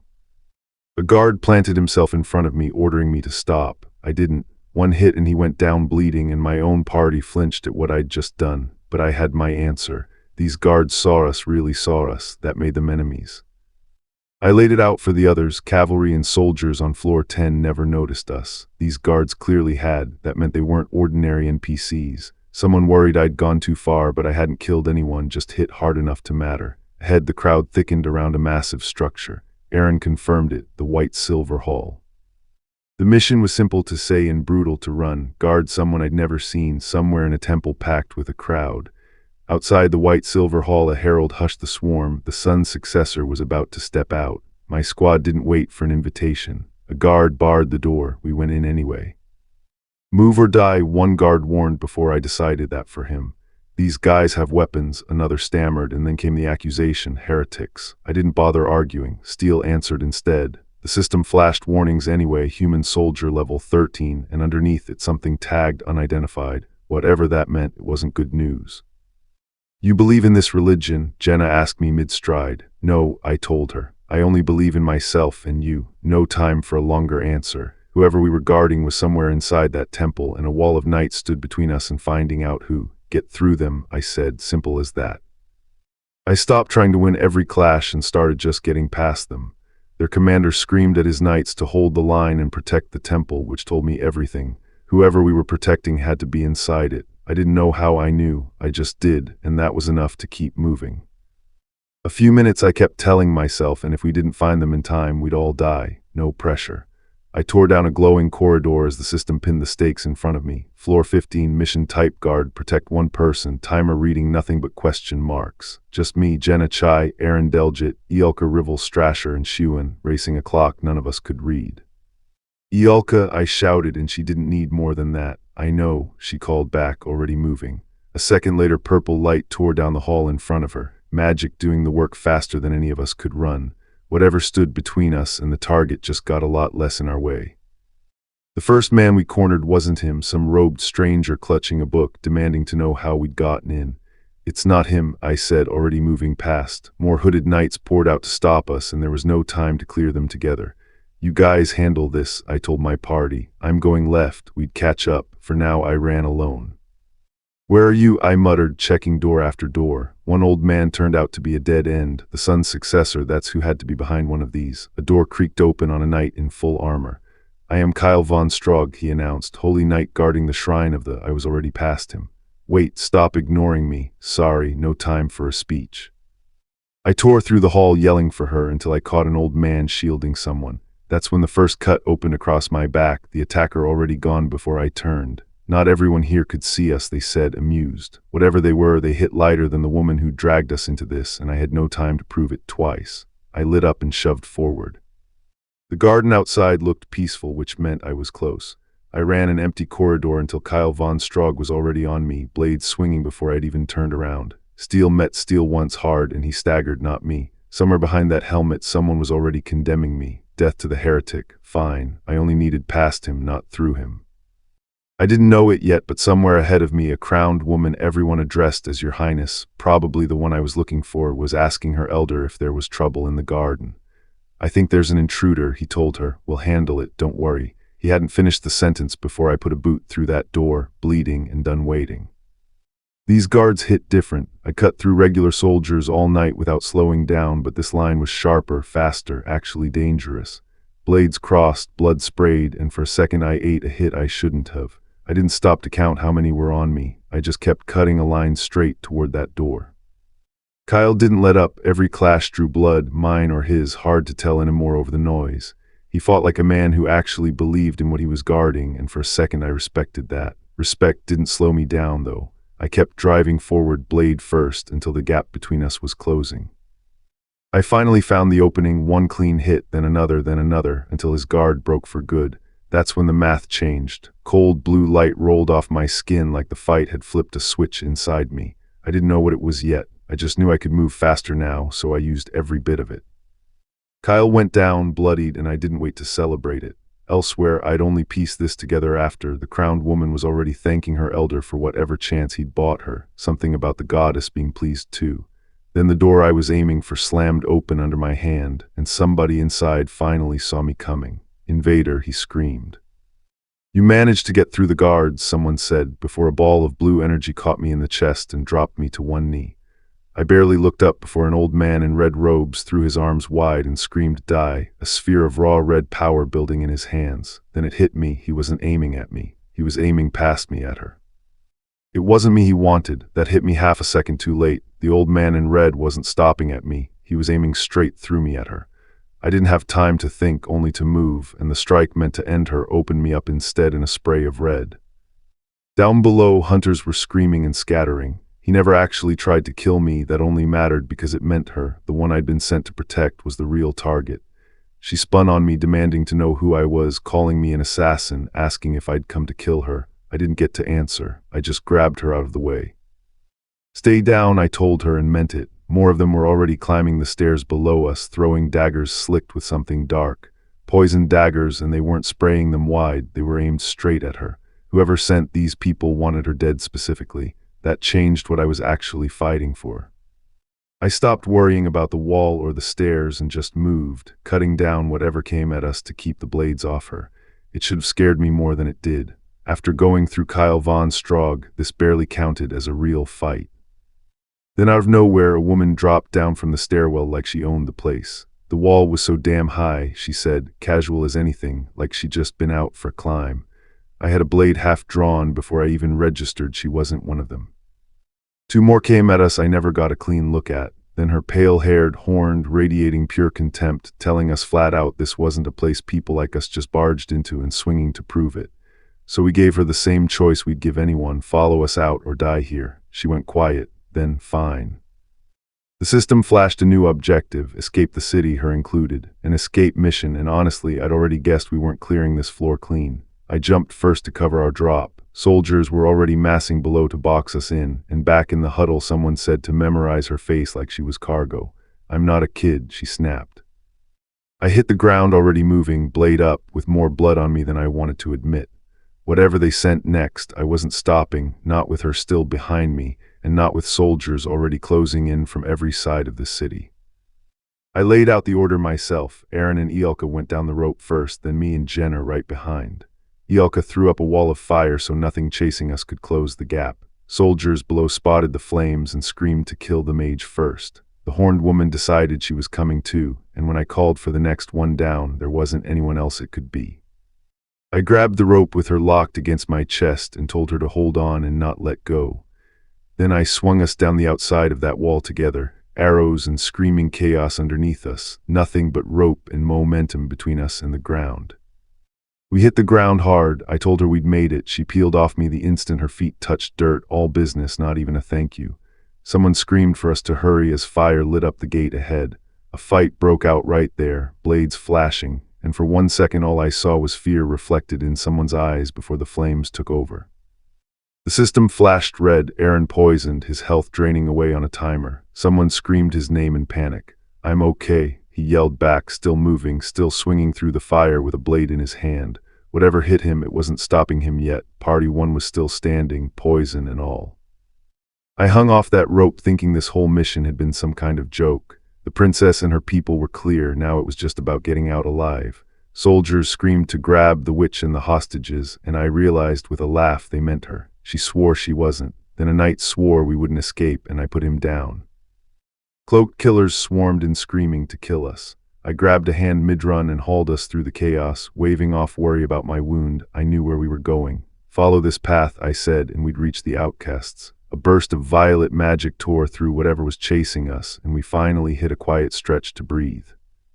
I knew Ielka's firewall wouldn't hold forever. They'd find us soon, and getting surrounded here would finish us. If she could charge her flame magic to its 3rd level, she could blast us a real path out and actually clear this mission. I checked on Aaron's poison. He just shrugged it off with a tired well, even though no potion was touching the pain. Jenna asked if there was any way to treat him.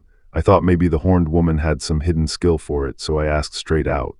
"Healing," I said, hoping. She looked away and told me she was sorry, nothing there. So we kept moving, Aaron gritting through the poison, Jenna watching him with a bruised, worn-out face, still no fix in sight. The poison in Aaron's veins wouldn't go away. Basic potions couldn't touch it. We had no antidotes, and there wasn't a healer left in this whole city. Maybe 10 minutes before it got serious. I felt that moment arrive before anyone said it. Then Aaron said it for us. "Stall the enemy, leave him behind." Jenna refused. I said that wasn't happening, but I didn't have another answer yet. "I'm just too weak," Aaron said, like a verdict on himself. Someone floated the cold math. "Leave him, it's more efficient. The girl we were guarding can't defend herself either way." They asked me to decide. Bringing Aaron along already stretched us thin. Protecting one person and protecting 2 are 2 completely different jobs. I wasn't leaving him. Steel flashed while somebody bought us the seconds we needed. Then I shoved a potion at Aaron. "Drink it," I said. It wouldn't heal him, but it would keep the poison from getting worse. I told everyone to hand over every potion they carried. 1 dose every 10 minutes, no exceptions. Somebody called it a waste. Maybe it was. That was my call to make. We split the group. Party 1 was me and the girl we were protecting. Party 2 was Aaron, Jenna, and Ielka, holding position until we got clear. Jenna asked if we were just cutting Aaron loose. I told her to drop it. The enemy was hunting the girl, not them, so going the other way gave her people a real shot at safety. The system confirmed it. Floor 15, escort and escape. The mission card spelled it out cold. Escape the city with Freyx Al Lagner. So that was her name, the girl I'd carried off that wall. An escape mission, I said, already running the odds. They weren't going to let us clear this one easy, so we'd skip the fight entirely and slip into the crowd instead. We'd be gone from this city by tonight. We'd wait for full dark before we moved, easier to vanish in a packed street once the light dropped. The read was simple, slip through the crowd quiet, and we wouldn't need to fight at all. No fight meant Aaron didn't need protecting from a battle, just from exhaustion. And Ielka's fire magic was out entirely. Nothing draws a search team's eyes like flame in the dark. Their job was just to run. Aaron apologized for slowing us down. I told him I wasn't keeping him alive out of pity. His life mattered as much as the mission did. Breaks over. You 2 go right, we go left. We split into the dark. I asked about hiding spots. The alleys ran deep and tangled, plenty of places to vanish into. I'd already scouted the pale buildings myself. Good, we'd need it. Some stranger cornered her in the slums, asking if she was lost, offering to walk a runaway girl somewhere. I put him down before he finished the sentence. The slums were ugly, but that was the point, a maze of streets and buildings, easy to disappear in. I told her I'd scout ahead for a real place to hide. She looked nervous, but she held it together. No ordinary kid, this one. The place had a back door, an easy way out if things went bad. I told Freyx to stay put till dark while I rigged the entrance with a trap. When she asked if I was heading out again, I said I had duties to handle. Part of me wondered if Jenna should have taken this job instead. Truth was, in a slum like this, there wasn't much I could do. Freyx Al Lagner, second successor to the Empire, she said, like the name should mean something to me. It didn't. I asked where she'd actually come from. None of your business, she shot back, reminding me she'd already handed over her real name. Said I wouldn't get it even if she explained. Then, out of nowhere, she asked if we were the ones who'd saved someone called William. Nelsa, she called it, the city on the 10th floor. I remembered NPCs whispering that name, so I knew she wasn't lying. She'd been dreaming of soldiers fighting to protect a city, faces always hidden, but something told her we were them. Nelsa's survivors said a group had protected them, gone now, the city fallen. She'd had these dreams a year straight, every one ending the same way, everything destroyed. In her dreams, the whole continent burned, not just the capital, but every small town and village. That was what made her sure the world was ending. I asked if she knew something was already wrong out there, strange diseases, parasites, monsters nobody could explain. She figured this region hadn't even been human territory. Then she told me why. She needed power to save the world, and she wanted mine. I told her a paragon should have real power behind the title. She admitted that's all it was, just a title. No one listened to her, no one obeyed her. I said hire mercenaries. She offered to hire me instead, pay whatever I wanted. I turned her down, but no one had ever believed her dreams before, and I hadn't laughed. That, she said, was exactly why she wanted me. Even if I wanted to help, I told her it wouldn't work out. She's just an NPC to me, I thought. Once this mission ends, we won't have anything to do with each other. Is there no? She asked. I have my reasons, I said. What reasons? She pushed. You might laugh at it. She just looked at me, confused, so I said it. We're from a different world. A different world? What do you mean? She asked. There was nothing else to do until dawn, so I figured talking wouldn't hurt. Where we come from, I said, is a real shitty place. We're here on a mission, and in our world, if we don't finish the missions, we get sent on, we die. My mission, I told her, was to protect someone. We didn't know who until we realized it was her. Fail and we die. Wait, she said, you crossed worlds for a mission here. Yes, I said, and we're pulled back once it's done. That's why I can't help beyond it. She called it absurd, thought I was lying. Believe what you want, I said. Then she said, I believe you. I told her I'd stop trying to change her mind. She does her job, I do mine. She said stopping her dreams from coming true was the whole job. Later I asked if she was the one who'd called everyone to the square outside White Silver Hall. She said yes, she'd been about to give a speech to grab some influence, since next to her brother she was nothing right now. Influence, huh? In my head I kept landing on the same thought. If any of this had a point, it was that Phryax was worth saving. So I told her straight, my name's Han. She said it back, quiet, like she was testing the word. She thanked me, said she'd have died without me. I told her we weren't done yet, then asked the real question. Did she know who wanted her dead? She didn't. I handed her plain clothes and told her the princess getup made her a walking billboard. She joked about wearing my clothes instead. I told her hers were going in the dumpster outside. She said fine, she hadn't expected any of this, then asked to be alone. I walked off, then I heard it through the wall. She was crying. She was still a princess in name at least, and it clearly weighed on her. She pulled on the plain clothes and complained the texture felt wrong. Bug eggs, I told her. She panicked. I admitted it was a joke, and she told me not to joke like that. We had a few hours before we moved, so I told her to sleep. We still had time, just a little longer. Night fell and she was finally sleeping. I told my ally I might have talked too much, then I got down to it. I'd found the exit. There was just one problem. Waiting near it, lit up by torches, stood a level 25 human knight backed by a wall of soldiers. 22 soldiers, too many for two of us to fight clean. I could maybe push through alone, but not with the princess exposed. That knight was the real problem, level 25, 5 levels above anything I'd handled. No choice. I sent my ally back to find Jenna and get her into that dress. She started to ask if I just said we'd see each other again. Lisa's intel said there was no other way out, and we didn't know how long Garen's people could hold the line. If Jenna dressed as the princess and caused a scene, some soldiers would peel off to chase her. My ally left to set it up, leaving me alone with the most wanted person in the city. I told Phryax to stay inside and run the second I signaled. Even hurt, even dead, she said all right. Phryax said she figured this was our last moment together. I said probably. Then there was a flash in the dark, and the next thing I knew I was slumped against a wall, bleeding out. My ally held me up, asking how much longer we had to wait, saying I might die like this. Then I heard a voice I didn't recognize, a girl begging, Appa, please. Jenna, dressed as the princess, said we couldn't stall any longer. I dropped into a crouch above the rubble, blade already cutting the air, and swore we'd be out of the city before sunrise.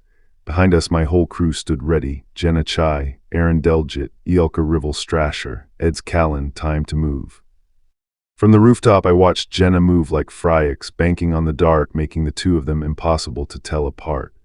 Then the system flashed red. Aaron poisoned, deadly, his HP draining and his condition dropping fast. It would be brutal, but we had no other move. We had to push through and protect everyone at once. Aaron didn't go down. I watched something in him snap loose instead, eyes flashing an electric blue, hair ripping backward like a blade drawn from a sheath. The system caught it before I did. Skill awakened. Whatever the poison thought it was doing, it had just handed him something new. The system logged it quiet. I'd picked up stealthy movements. Good thing too, because my face already looked like a corpse's, teeth clenched through pain nobody up top could see. A woman on the radio kept pushing, worried I'd die at this rate, and somewhere close a girl begged please. Then Jenna moved, shoving disguises at 2 soldiers. 22 enemies stood between us and the gate. I stood in the shadow of the wall, watching a fire pit crackle and something inhuman blink to life above it. I didn't know how many of them would actually peel off once Jenna started her act. If it wasn't enough, this ended badly. Worst case, I'd have to cut through every one of them myself, so we waited for the signal. Then it fired, a streak of fire tearing into the night, and Jenna's decoy took over. A soldier screamed we found her, calling out white arms and a golden crown, and the captain bought it whole. Follow me, troops. Half the guard peeled off the wall, chasing a lie. He was still standing guard, and I didn't have time to be clever about it. I went in as fast as I could, and the game clocked every fraction of a second like it wanted me to feel each one. 001, 183, blood in the air. By 698, the night was down, and I wasn't stopping to admire it. Move or I'll let you live, I told him, and meant the threat backward on purpose. The clock kept climbing, 10 seconds, 14, and he was still standing in the smoke like nothing normal should. My own strength wasn't enough to crack that armor, not in this body. Didn't matter. I had no time left to measure how strong he was. I just kept swinging. I caught the knight so close I could see every claw stitched into his armor, dark hair whipping past my face as we blew past each other at full speed. Not a word passed between us, just distance closing to nothing, and I knew the next exchange would decide something. Fire and steel lit up between us, exchange after exchange, and I matched every strike he threw. Then I noticed it. This bastard wasn't attacking anymore. He just stood there, blade lowered, waiting me out. He knew he'd win even if he stalled, so why rush? That patience scared me more than his sword did. Come here, he said, calm as anything. Behind me, Jenna took a poison hit that would bleed her HP dry, and Aaron was already circling death's door. Then die, he told me, and the world went red. Something in me snapped into a frenzy, strength spiking hard. While across the field, Iolka pushed her magic so far she slid into a mana frenzy of her own, just trying to crack his armor. Everything went dark and quiet for a second. Mana frenzy, I learned, is what happens when a mage burns through more magic than their body can hold. Push a spell past its limit long enough, and the mind goes as wild as the mana does. Kid, run, Iolka screamed it at the girl we were protecting. Ignore whatever you just saw, get out the gates, stay on the road, don't look back. Then she rounded on the winged thing diving at us and barked at whoever was closest to pick it off. Steel met wing in the same breath. For a second all I could see was my own eyes staring back at me, blown wide and bloodshot, sweat or tears cutting down my face. Whatever was happening to my body right then, I wasn't fully the one steering it. My blade went in, Iolka arched back screaming, red light tearing off her like static.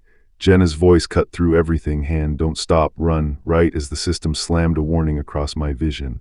Party at risk of death. Somewhere our master was getting that same alert about us. Don't stop, keep running. Jenna's warning kept looping in my head along with the system's party at risk of death alert. Then a new ping landed. I'd been cut too, bleeding now, HP draining on a timer. I planted my feet anyway and brought my sword back up. It wasn't over. My vision had gone red. I could feel the sparks off the blade closer than I should have let them get, and I didn't care. My own blood was in my teeth, and it just made me grin wider. Frenzy doesn't ask what a fight costs, it just says keep swinging. Behind me, Iolka screamed, burning past her limits, trying to keep me alive. The knight just kept coming, armor dented, muttering that he'd gotten lighter. Then the system pinged, bleeding inflicted, HP ticking down every second. I didn't have seconds to spare. I have no time. I screamed and threw myself at him again. He roared back, demanding to know what the hell I thought I was looking at. What was I looking at? Him, just him, and the exact spot I needed to hit. I drove the blade home and his head snapped back in a spray of blood, the strike finally landing clean after everything it cost me to get there. The strike didn't just land, it tore something apart, dark wings and black energy ripping loose all at once. Whatever the knight really was under that armor, it hit the ground hard in a wash of blood. Somewhere behind me, Iolka's fire was still screaming into the sky, like she couldn't stop even now. Blood dripped off my blade when I caught a glimpse of Phryax walking free through the gate, alone and safe, exactly what this fight had been for. Then whatever was left of the knight bared teeth that weren't human, and I cut it down again. When the dust settled, I coughed blood. I hadn't expected frenzy to drain me this fast. This is bullshit, I thought, looking at what the city had turned into, bodies and torchlight and snow. I was still catching my breath in the doorway when something else happened I only pieced together after. A swordswoman and a winged, red-haired stranger tearing into each other somewhere else entirely, blue magic crackling around them. All I knew right then was I was tired, bone-tired. Later I heard how it ended. Someone made it to the shore at sunset, half collapsed, out of breath from running the whole way. And that winged, red-haired stranger I'd caught a glimpse of, up close her eyes were gold, and she was gasping like the fight had nearly taken everything out of her before someone finally got her off the ground and stable. Then the system caught up with all of it. Target has escaped the city. Mission complete. And right under it, my own name lit up. MVP Han Islat, 2 stars. After a fight like that, I'd take it.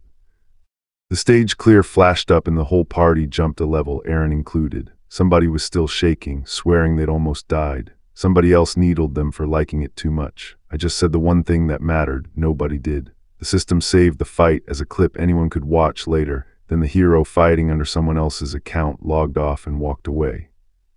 I watched her go, just her heels clicking off down that corridor, headed back toward whatever party actually belonged to her. Whoever she really was under that borrowed face, she wasn't mine to keep around. Back with my own people, I cracked a joke about who the real MVP had been. Jenna just muttered she needed sleep before it killed her. The girls told Aaron not to beat himself up over bad luck. Then he caught me alone, apologized for nearly getting us killed, and asked straight out if I even planned on hauling him all the way to the top of this tower. I don't think I can catch up with the rest of you no matter how hard I try, he told me. The gap between us, he said, grew wider every single day. He meant every word of it.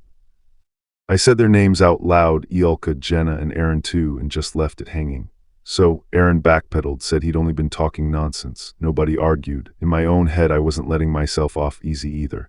We'd taken real losses because Aaron got hurt and rushed to cover for it. But saving him had been my call, not a debt he owed anyone. My own bad judgment was what put us in danger that day, not his. The fact underneath it was colder than any blame, though. Aaron's level read 14, a number that told me nothing about what was actually wrong with him. Here's the part a level number hides. Every time Jenna and I leveled, our stats jumped by 5-6 levels running. Aaron's hadn't moved once. His skills told the same story, decent basics, no clue how to use them. We could cover for him for now, but that gap only grows, and falling behind on stats or skill both end the same way, dead on a mission. I hadn't kept him around out of sentiment. If he couldn't keep up, he'd get left behind. That truth had always been valid. I just never said it out loud until now.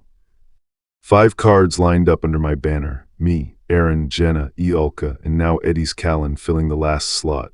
Party 1 locked in, the team I'd actually go to war with. Jenna nearly lost it over the news. 4 days with no missions, since Master wasn't sending us back out for a while. She swore this break was hers and hers alone. Off to the side, someone tried lifting 10 kilos and admitted flat out they couldn't manage more. Flesh and blood only stretched so far.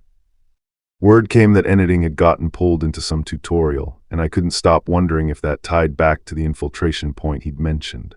Whatever the reason, fear had left the lobby. No more synthesis meant no more heroes clawing at each other just to survive. Then a stranger stepped in and demanded we prove our worth.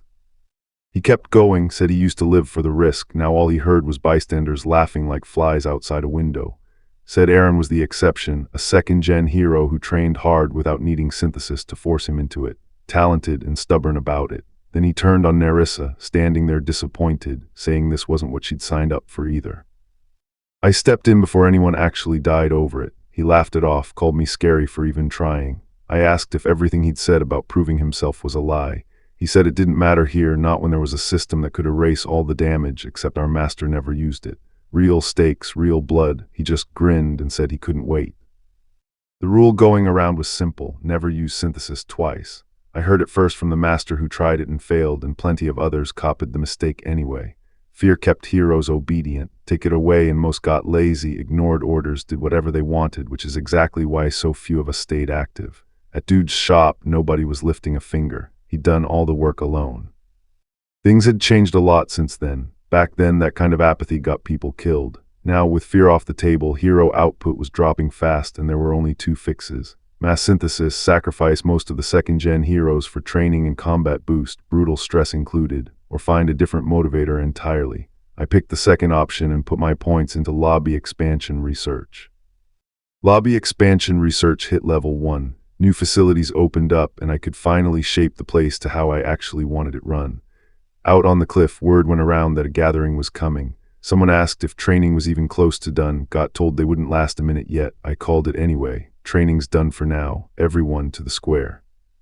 I called everyone into the storage room and counted heads, making sure nobody got left behind in the dungeons. Told them straight we were doing a full remodel. The ground shook, walls buckled, the whole building shuddered under construction. My heroes staggered around, spooked by the noise. The system flooded me with build prompts, expand the training center, boost lodging capacity. My heroes had no clue what a master could even conjure into their home, joking that a bathhouse with warm water would be nice. I locked in the location, and the square jumped to level 2. Someone asked if things would go the way they expected. I just grinned. You'll see, I told them. Behind that promise, two fresh faces slid into my third party. Velkist and Nerissa Ayer, both 2-star heroes, ready to be thrown into whatever came next. Word got around fast. One of my heroes talked the others down, reminding them I was only finishing facilities that had sat unfinished for their sake. Someone perked up about their bad mattress. Someone else asked if the food was getting an upgrade too. Construction kept roaring outside. They noticed it before I said a word. The building had changed shape. The lobby itself hit level 2, floors doubled, and a stairwell nobody recognized now led somewhere new. Training center leveled up, the bathhouse finished, cafeteria bumped a level. Whoever heard bathhouse lit up like Christmas came early. Then came the complaints, no couches, no rugs, mismatched furniture. Somebody found their bed had vanished entirely and demanded to know if they were sleeping on the floor now. I told them plainly, it could happen unless they climbed the new stairs and saw the second floor for themselves. The bickering got personal fast. Who gets the ground floor? Who needs a bath every single day? Whether skipping a wash was an insult worth throwing hands over. One of my elders had to step in and calm it down. Then I called everyone to the second floor square to assign rooms myself. I laid it all out, cafeteria tiers, food categories, 35 doors waiting to be filled. The system locked the changes in, then I read the list. Party 1, 4 heroes, all on the second floor, pick any room. Party 2, same deal. Everyone else stayed on the first floor and they were not happy about it. Word got out fast, only 13 slots on the second floor, Party 3 stuck alone on the first. This is a waste, somebody spat. I'd been running this lobby like everyone pulled equal weight, and that had to end if heroes were going to level up through real fights instead of getting fed into synthesis.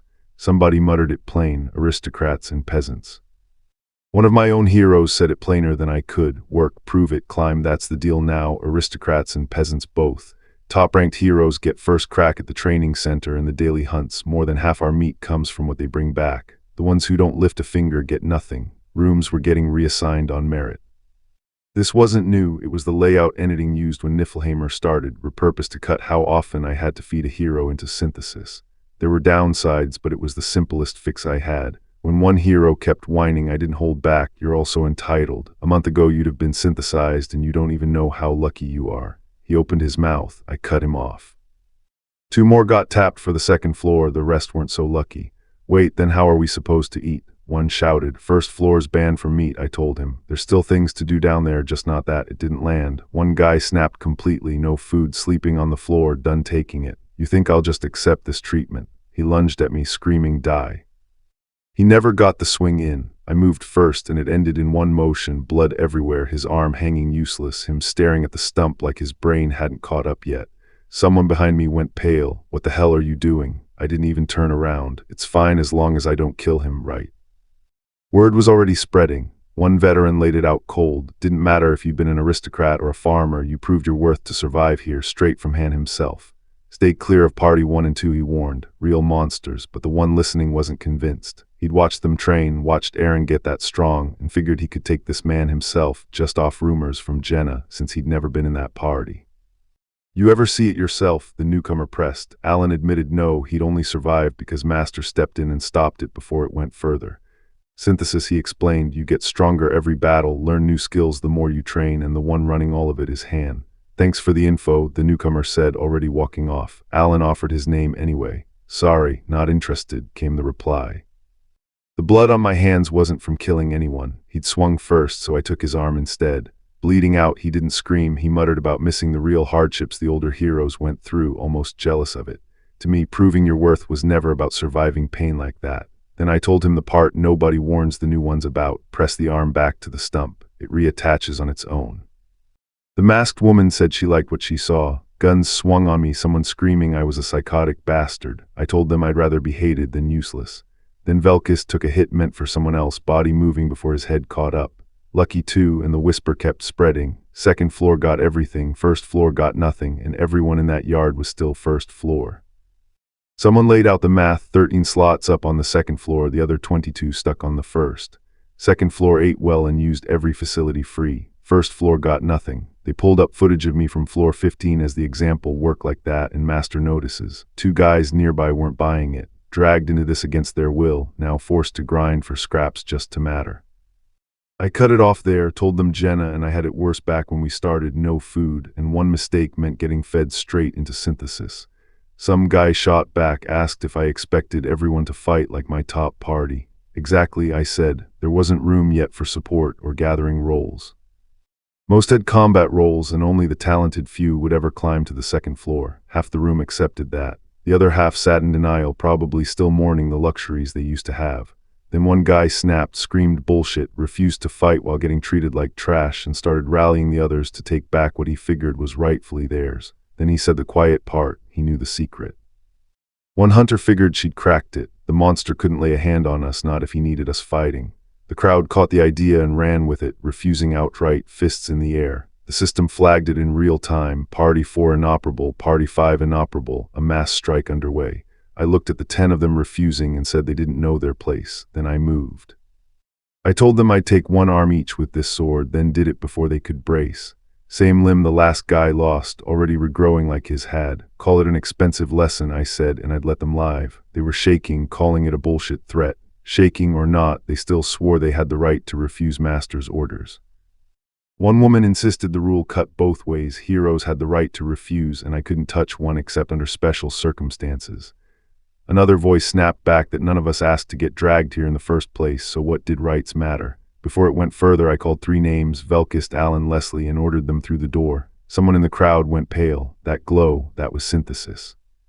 No time to explain, we shoved them at the door. Someone had heard the word synthesis but never seen it happen, and by now more of us didn't know what it meant than did. Then the system threw the choice up cold, proceed with the synthesis, yes or no. Someone went through screaming. On the other side, I recognized a face, Alan, still sore about being tricked last time. Alan asked if he could still ask me something. Then he just said sorry, said he wouldn't get to fix anything for me anymore, and the light took him. The system pinged twice. Alan and Leslie gone, turned to light. Velkis leveled up. Velkis stood over the ash and said it felt good as hell. Then that grin split wider and he screamed for more offerings. They cut Velkis off before he got his wish. Your turn's over, someone told him. What a shame, he said, like he meant it. It was a good experience, another one added, hoping it happened more often. Then the call went out for the next offerings. Nerissa, Oliver, Walter. Nerissa froze me, but I wasn't. Not Alter, Walter, someone yelled, too late to matter. Walter screamed that he'd been lied to, that he was told nothing would happen. Nobody cared what he looked like coming out, only that he went in. The scream hit, the system pinged, Oliver and Walter turned to light, and Nerissa Ayer walked out of it glowing, alive, stronger. A hero panicked and tried to take back his refusal to fight. Party 4 went operable again. Jenna and Lawrence begged, blamed each other, one just gave up. I guess this is how it goes, Master. I told them straight, we're not stopping, this is to show everyone else. When someone begged me to stop the madness, I gave her one deal, cut off your own arm or I do it. I warned them this lesson would be expensive. Someone lost an arm and the whole yard lost its mind. A whole arm, not just a finger, they said, horrified. One demanded I take it back. I told him no. Another asked if I was telling them to just die. That's not bad either, I said. They'd already made their choice. I wasn't about to go soft on them for the future. A few tried to copy me and failed. Cutting a limb clean in one try takes real swordsmanship or a high-strength stat, and most of them had neither. Then it was just me and Sitten. He asked what would happen to him. I told him it wouldn't hurt. The system pinged. Sitten turned to light. 5 of my stats went up. Barely felt like anything. 2/3 of them were still standing there when we walked out. Someone screamed that we were monsters out of our minds. Leave it, she told me. There's still a lesson somebody hasn't learned yet. I shrugged it off and headed for the second floor. Behind me, the system lit up purple, a summon animation spinning through its reveal, and it landed on a plain common pull under Anything's name. The thinning started right after. Only a minority of us would ever reach the second floor, and even that wasn't safe. Don't relax just because you made it, someone warned. You can get downgraded any time. There'd always be another floor waiting above this one, and our ranks would keep splitting to fill it. By the second day, a voice woke me up, calling me Appa. Back at the lobby, someone swore breakfast tasted better than usual, and I figured Chloe and Dolph had finally sorted out feeding this many people. From the new floor, I could see the whole base spread out, training center included. Someone caught me still up and asked if I'd even slept. 3 hours, I admitted. Ridiculous, they said. Fair. The duel center let us fight with real injuries now, so if someone went down for real, I had to pull them fast. With the base upgraded, filling Party 1 and Party 3 mattered more than ever. Velkist fought like an animal, fearless, and his new skill turned rage into raw strength. Nerissa Ayer couldn't outfight him, but she moved unseen and read intel better than anyone I had. I looked at the trainees still on their feet and told them straight, the rest were hopeless. One dropped to his knees, sword forgotten in his hand, muttering that I was an arrogant bastard. Then he looked up and asked if I'd teach him. I said this place was full of pigs and dogs too scared to hold a blade. He grinned. What, you got something against pigs and dogs? In my eyes, they're all just beasts, and you can't tame a beast without punishing it properly. That's the mindset I brought into every duel that day. When the dust settled, the rosters were set. Party 1 locked in around me, and Velkist and Nerissa Ayer anchored the third party. The duel with Velkist got loud fast, blades meeting so hard the whole training center rang with it. I let him swing everything he had. By the end, he was on the ground, soaked and gasping, and I hadn't broken a sweat. I finished the duel without ever needing berserk, but down the line that wouldn't stay true. A fight was coming that would force my hand. For now, Party 1 got called to gather. Jenna groaned about the stairs and guessed out loud whether we were headed into a dungeon, since we were still short a member. Word came down, the master had ordered us into an exploration dungeon, unlocked only after floor 10, and we'd cleared almost everything else already. We stepped through the crack of time and space to reach it. Jenna spotted a similar gate nearby and asked why we couldn't use that one instead. Told no, she asked if this trip was necessary. Not really, but it would still cost us a day or two. Someone grumbled it'd be worse waiting in the lobby and asked what we'd even be doing that whole time. All we got was you'll see. An allowance came from the master, gold for the trip. Everyone cheered over the coins until someone reminded us not to relax, we might have to fight. The system locked our target, the ruins, exploration underway, return time unknown. Jenna sighed, we were here again. The crack dropped us right outside Nelsa, the same city Jenna kept seeing in her dreams from the 10th floor. Except this version was burned out, wrecked, plenty of people dead by the look of it. I just shrugged. Nothing surprised me anymore at that point. Aaron asked if we were hunting enemies to kill. I told him no, we weren't here to fight, we were here to look around. This dungeon didn't hand down a goal like the others. People just drifted in hoping to find something valuable. A guard demanded my entry permit. I held up a gold coin instead. Turned out that wasn't what he wanted, so I peeled off toward the north gate rather than start trouble. Somebody behind us muttered we were losers. Money buys a lot of things, including people not caring. 47 hours until we had to be back. I told the others to do what they thought was right, gather information, or just eat something good and look around. Jenna wanted the ocean. Aaron wanted rare food. Yelka gave them both grief for it. When somebody offered to tag along with me, I just said no. This one I wanted to walk alone.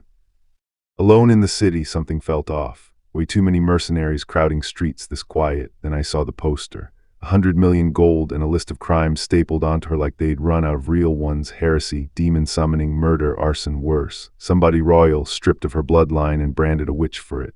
A stranger sized me up and asked if I was hunting her too. I found a bounty hunter chasing the same lead. The nation's best couldn't track this girl down, and she hadn't stopped smirking about it. I asked if they were seriously calling a kid a witch.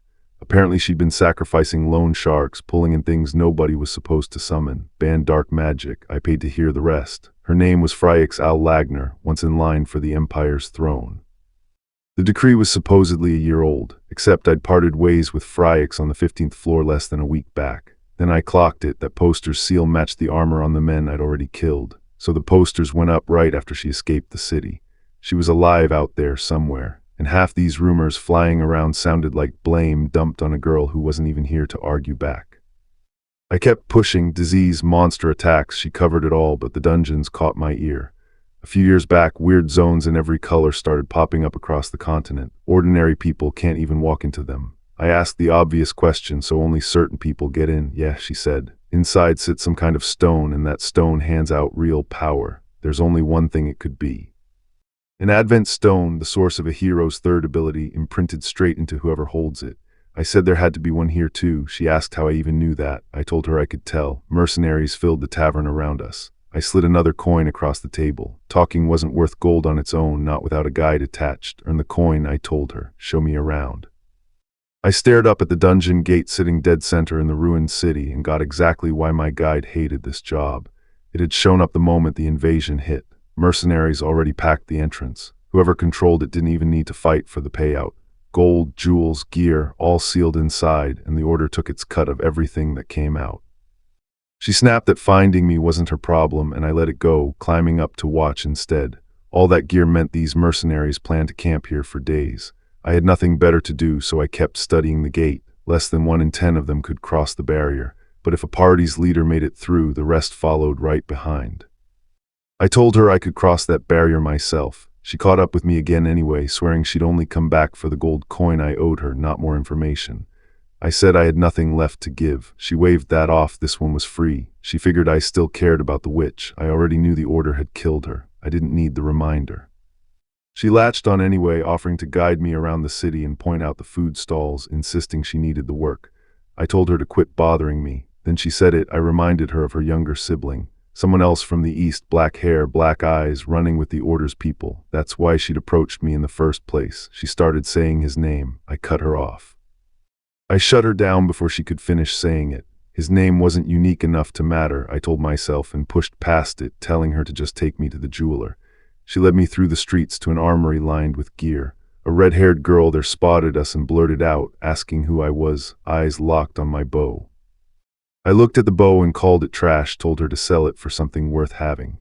Then I spotted the real prize, elemental stones, exactly what the promotion stone needed. But one item beat all of it, a regenerative stone. It let you rerun a boss fight already cleared and shut down. No experience from it, just the fight itself, and that mattered more than she knew. The girl at the counter asked who I was. Josh, my guide, brushed it off, said she didn't know me, then caved and introduced herself properly. I said my goodbyes and kept walking, past a street hawker yelling about a secret investment plan, pumping his fist over a coin someone had just handed him. The scammer laughed off the debt, said if I ever wanted anything, name it. Then he turned serious, help that witch if I ever got the chance. Josh had no idea what he meant. Later she asked me straight out who this witch we'd saved even was. I said it plain, the kid, the princess. Then the day wound down, camp settling into sleep around a low fire. I wanted to hit the beach, blocked. Jenna Chai confirmed she'd tried too. Turned out the exploration dungeon only opens a new region every 10 floors, so until we cleared floor 100, we were stuck inside this perimeter. It had already been a week, long enough that I didn't recognize half the new faces wandering my own base. Jenna Chai and Eelka called out that training started again tomorrow. On the stairs, someone asked where I was headed. Off to the side, I shut down an injured trainee begging me to let him train instead of rest. Truth is, some heroes just don't make the cut here. No amount of effort saves them. They find another path or they die on a mission. Under the city lights, blades cracked together for real, no wooden practice swords in sight. Faster, you're too slow, you're too tense. Jenna Chai frowned. This wasn't how Party 2 normally trained. Real steel was new. Something had changed. I noticed Dika was gone. Eddie's Callan, Usher, and Roderick Sadgen were all still swinging steel like it mattered more than usual. Dika had been part of Party 2 since day one. Now I stood watching him alone, back turned, missing from the real blade drill everyone else was grinding through. He was the trainee I'd ordered to sit out and rest instead. I didn't know it yet, but that call was about to matter a lot more than I thought.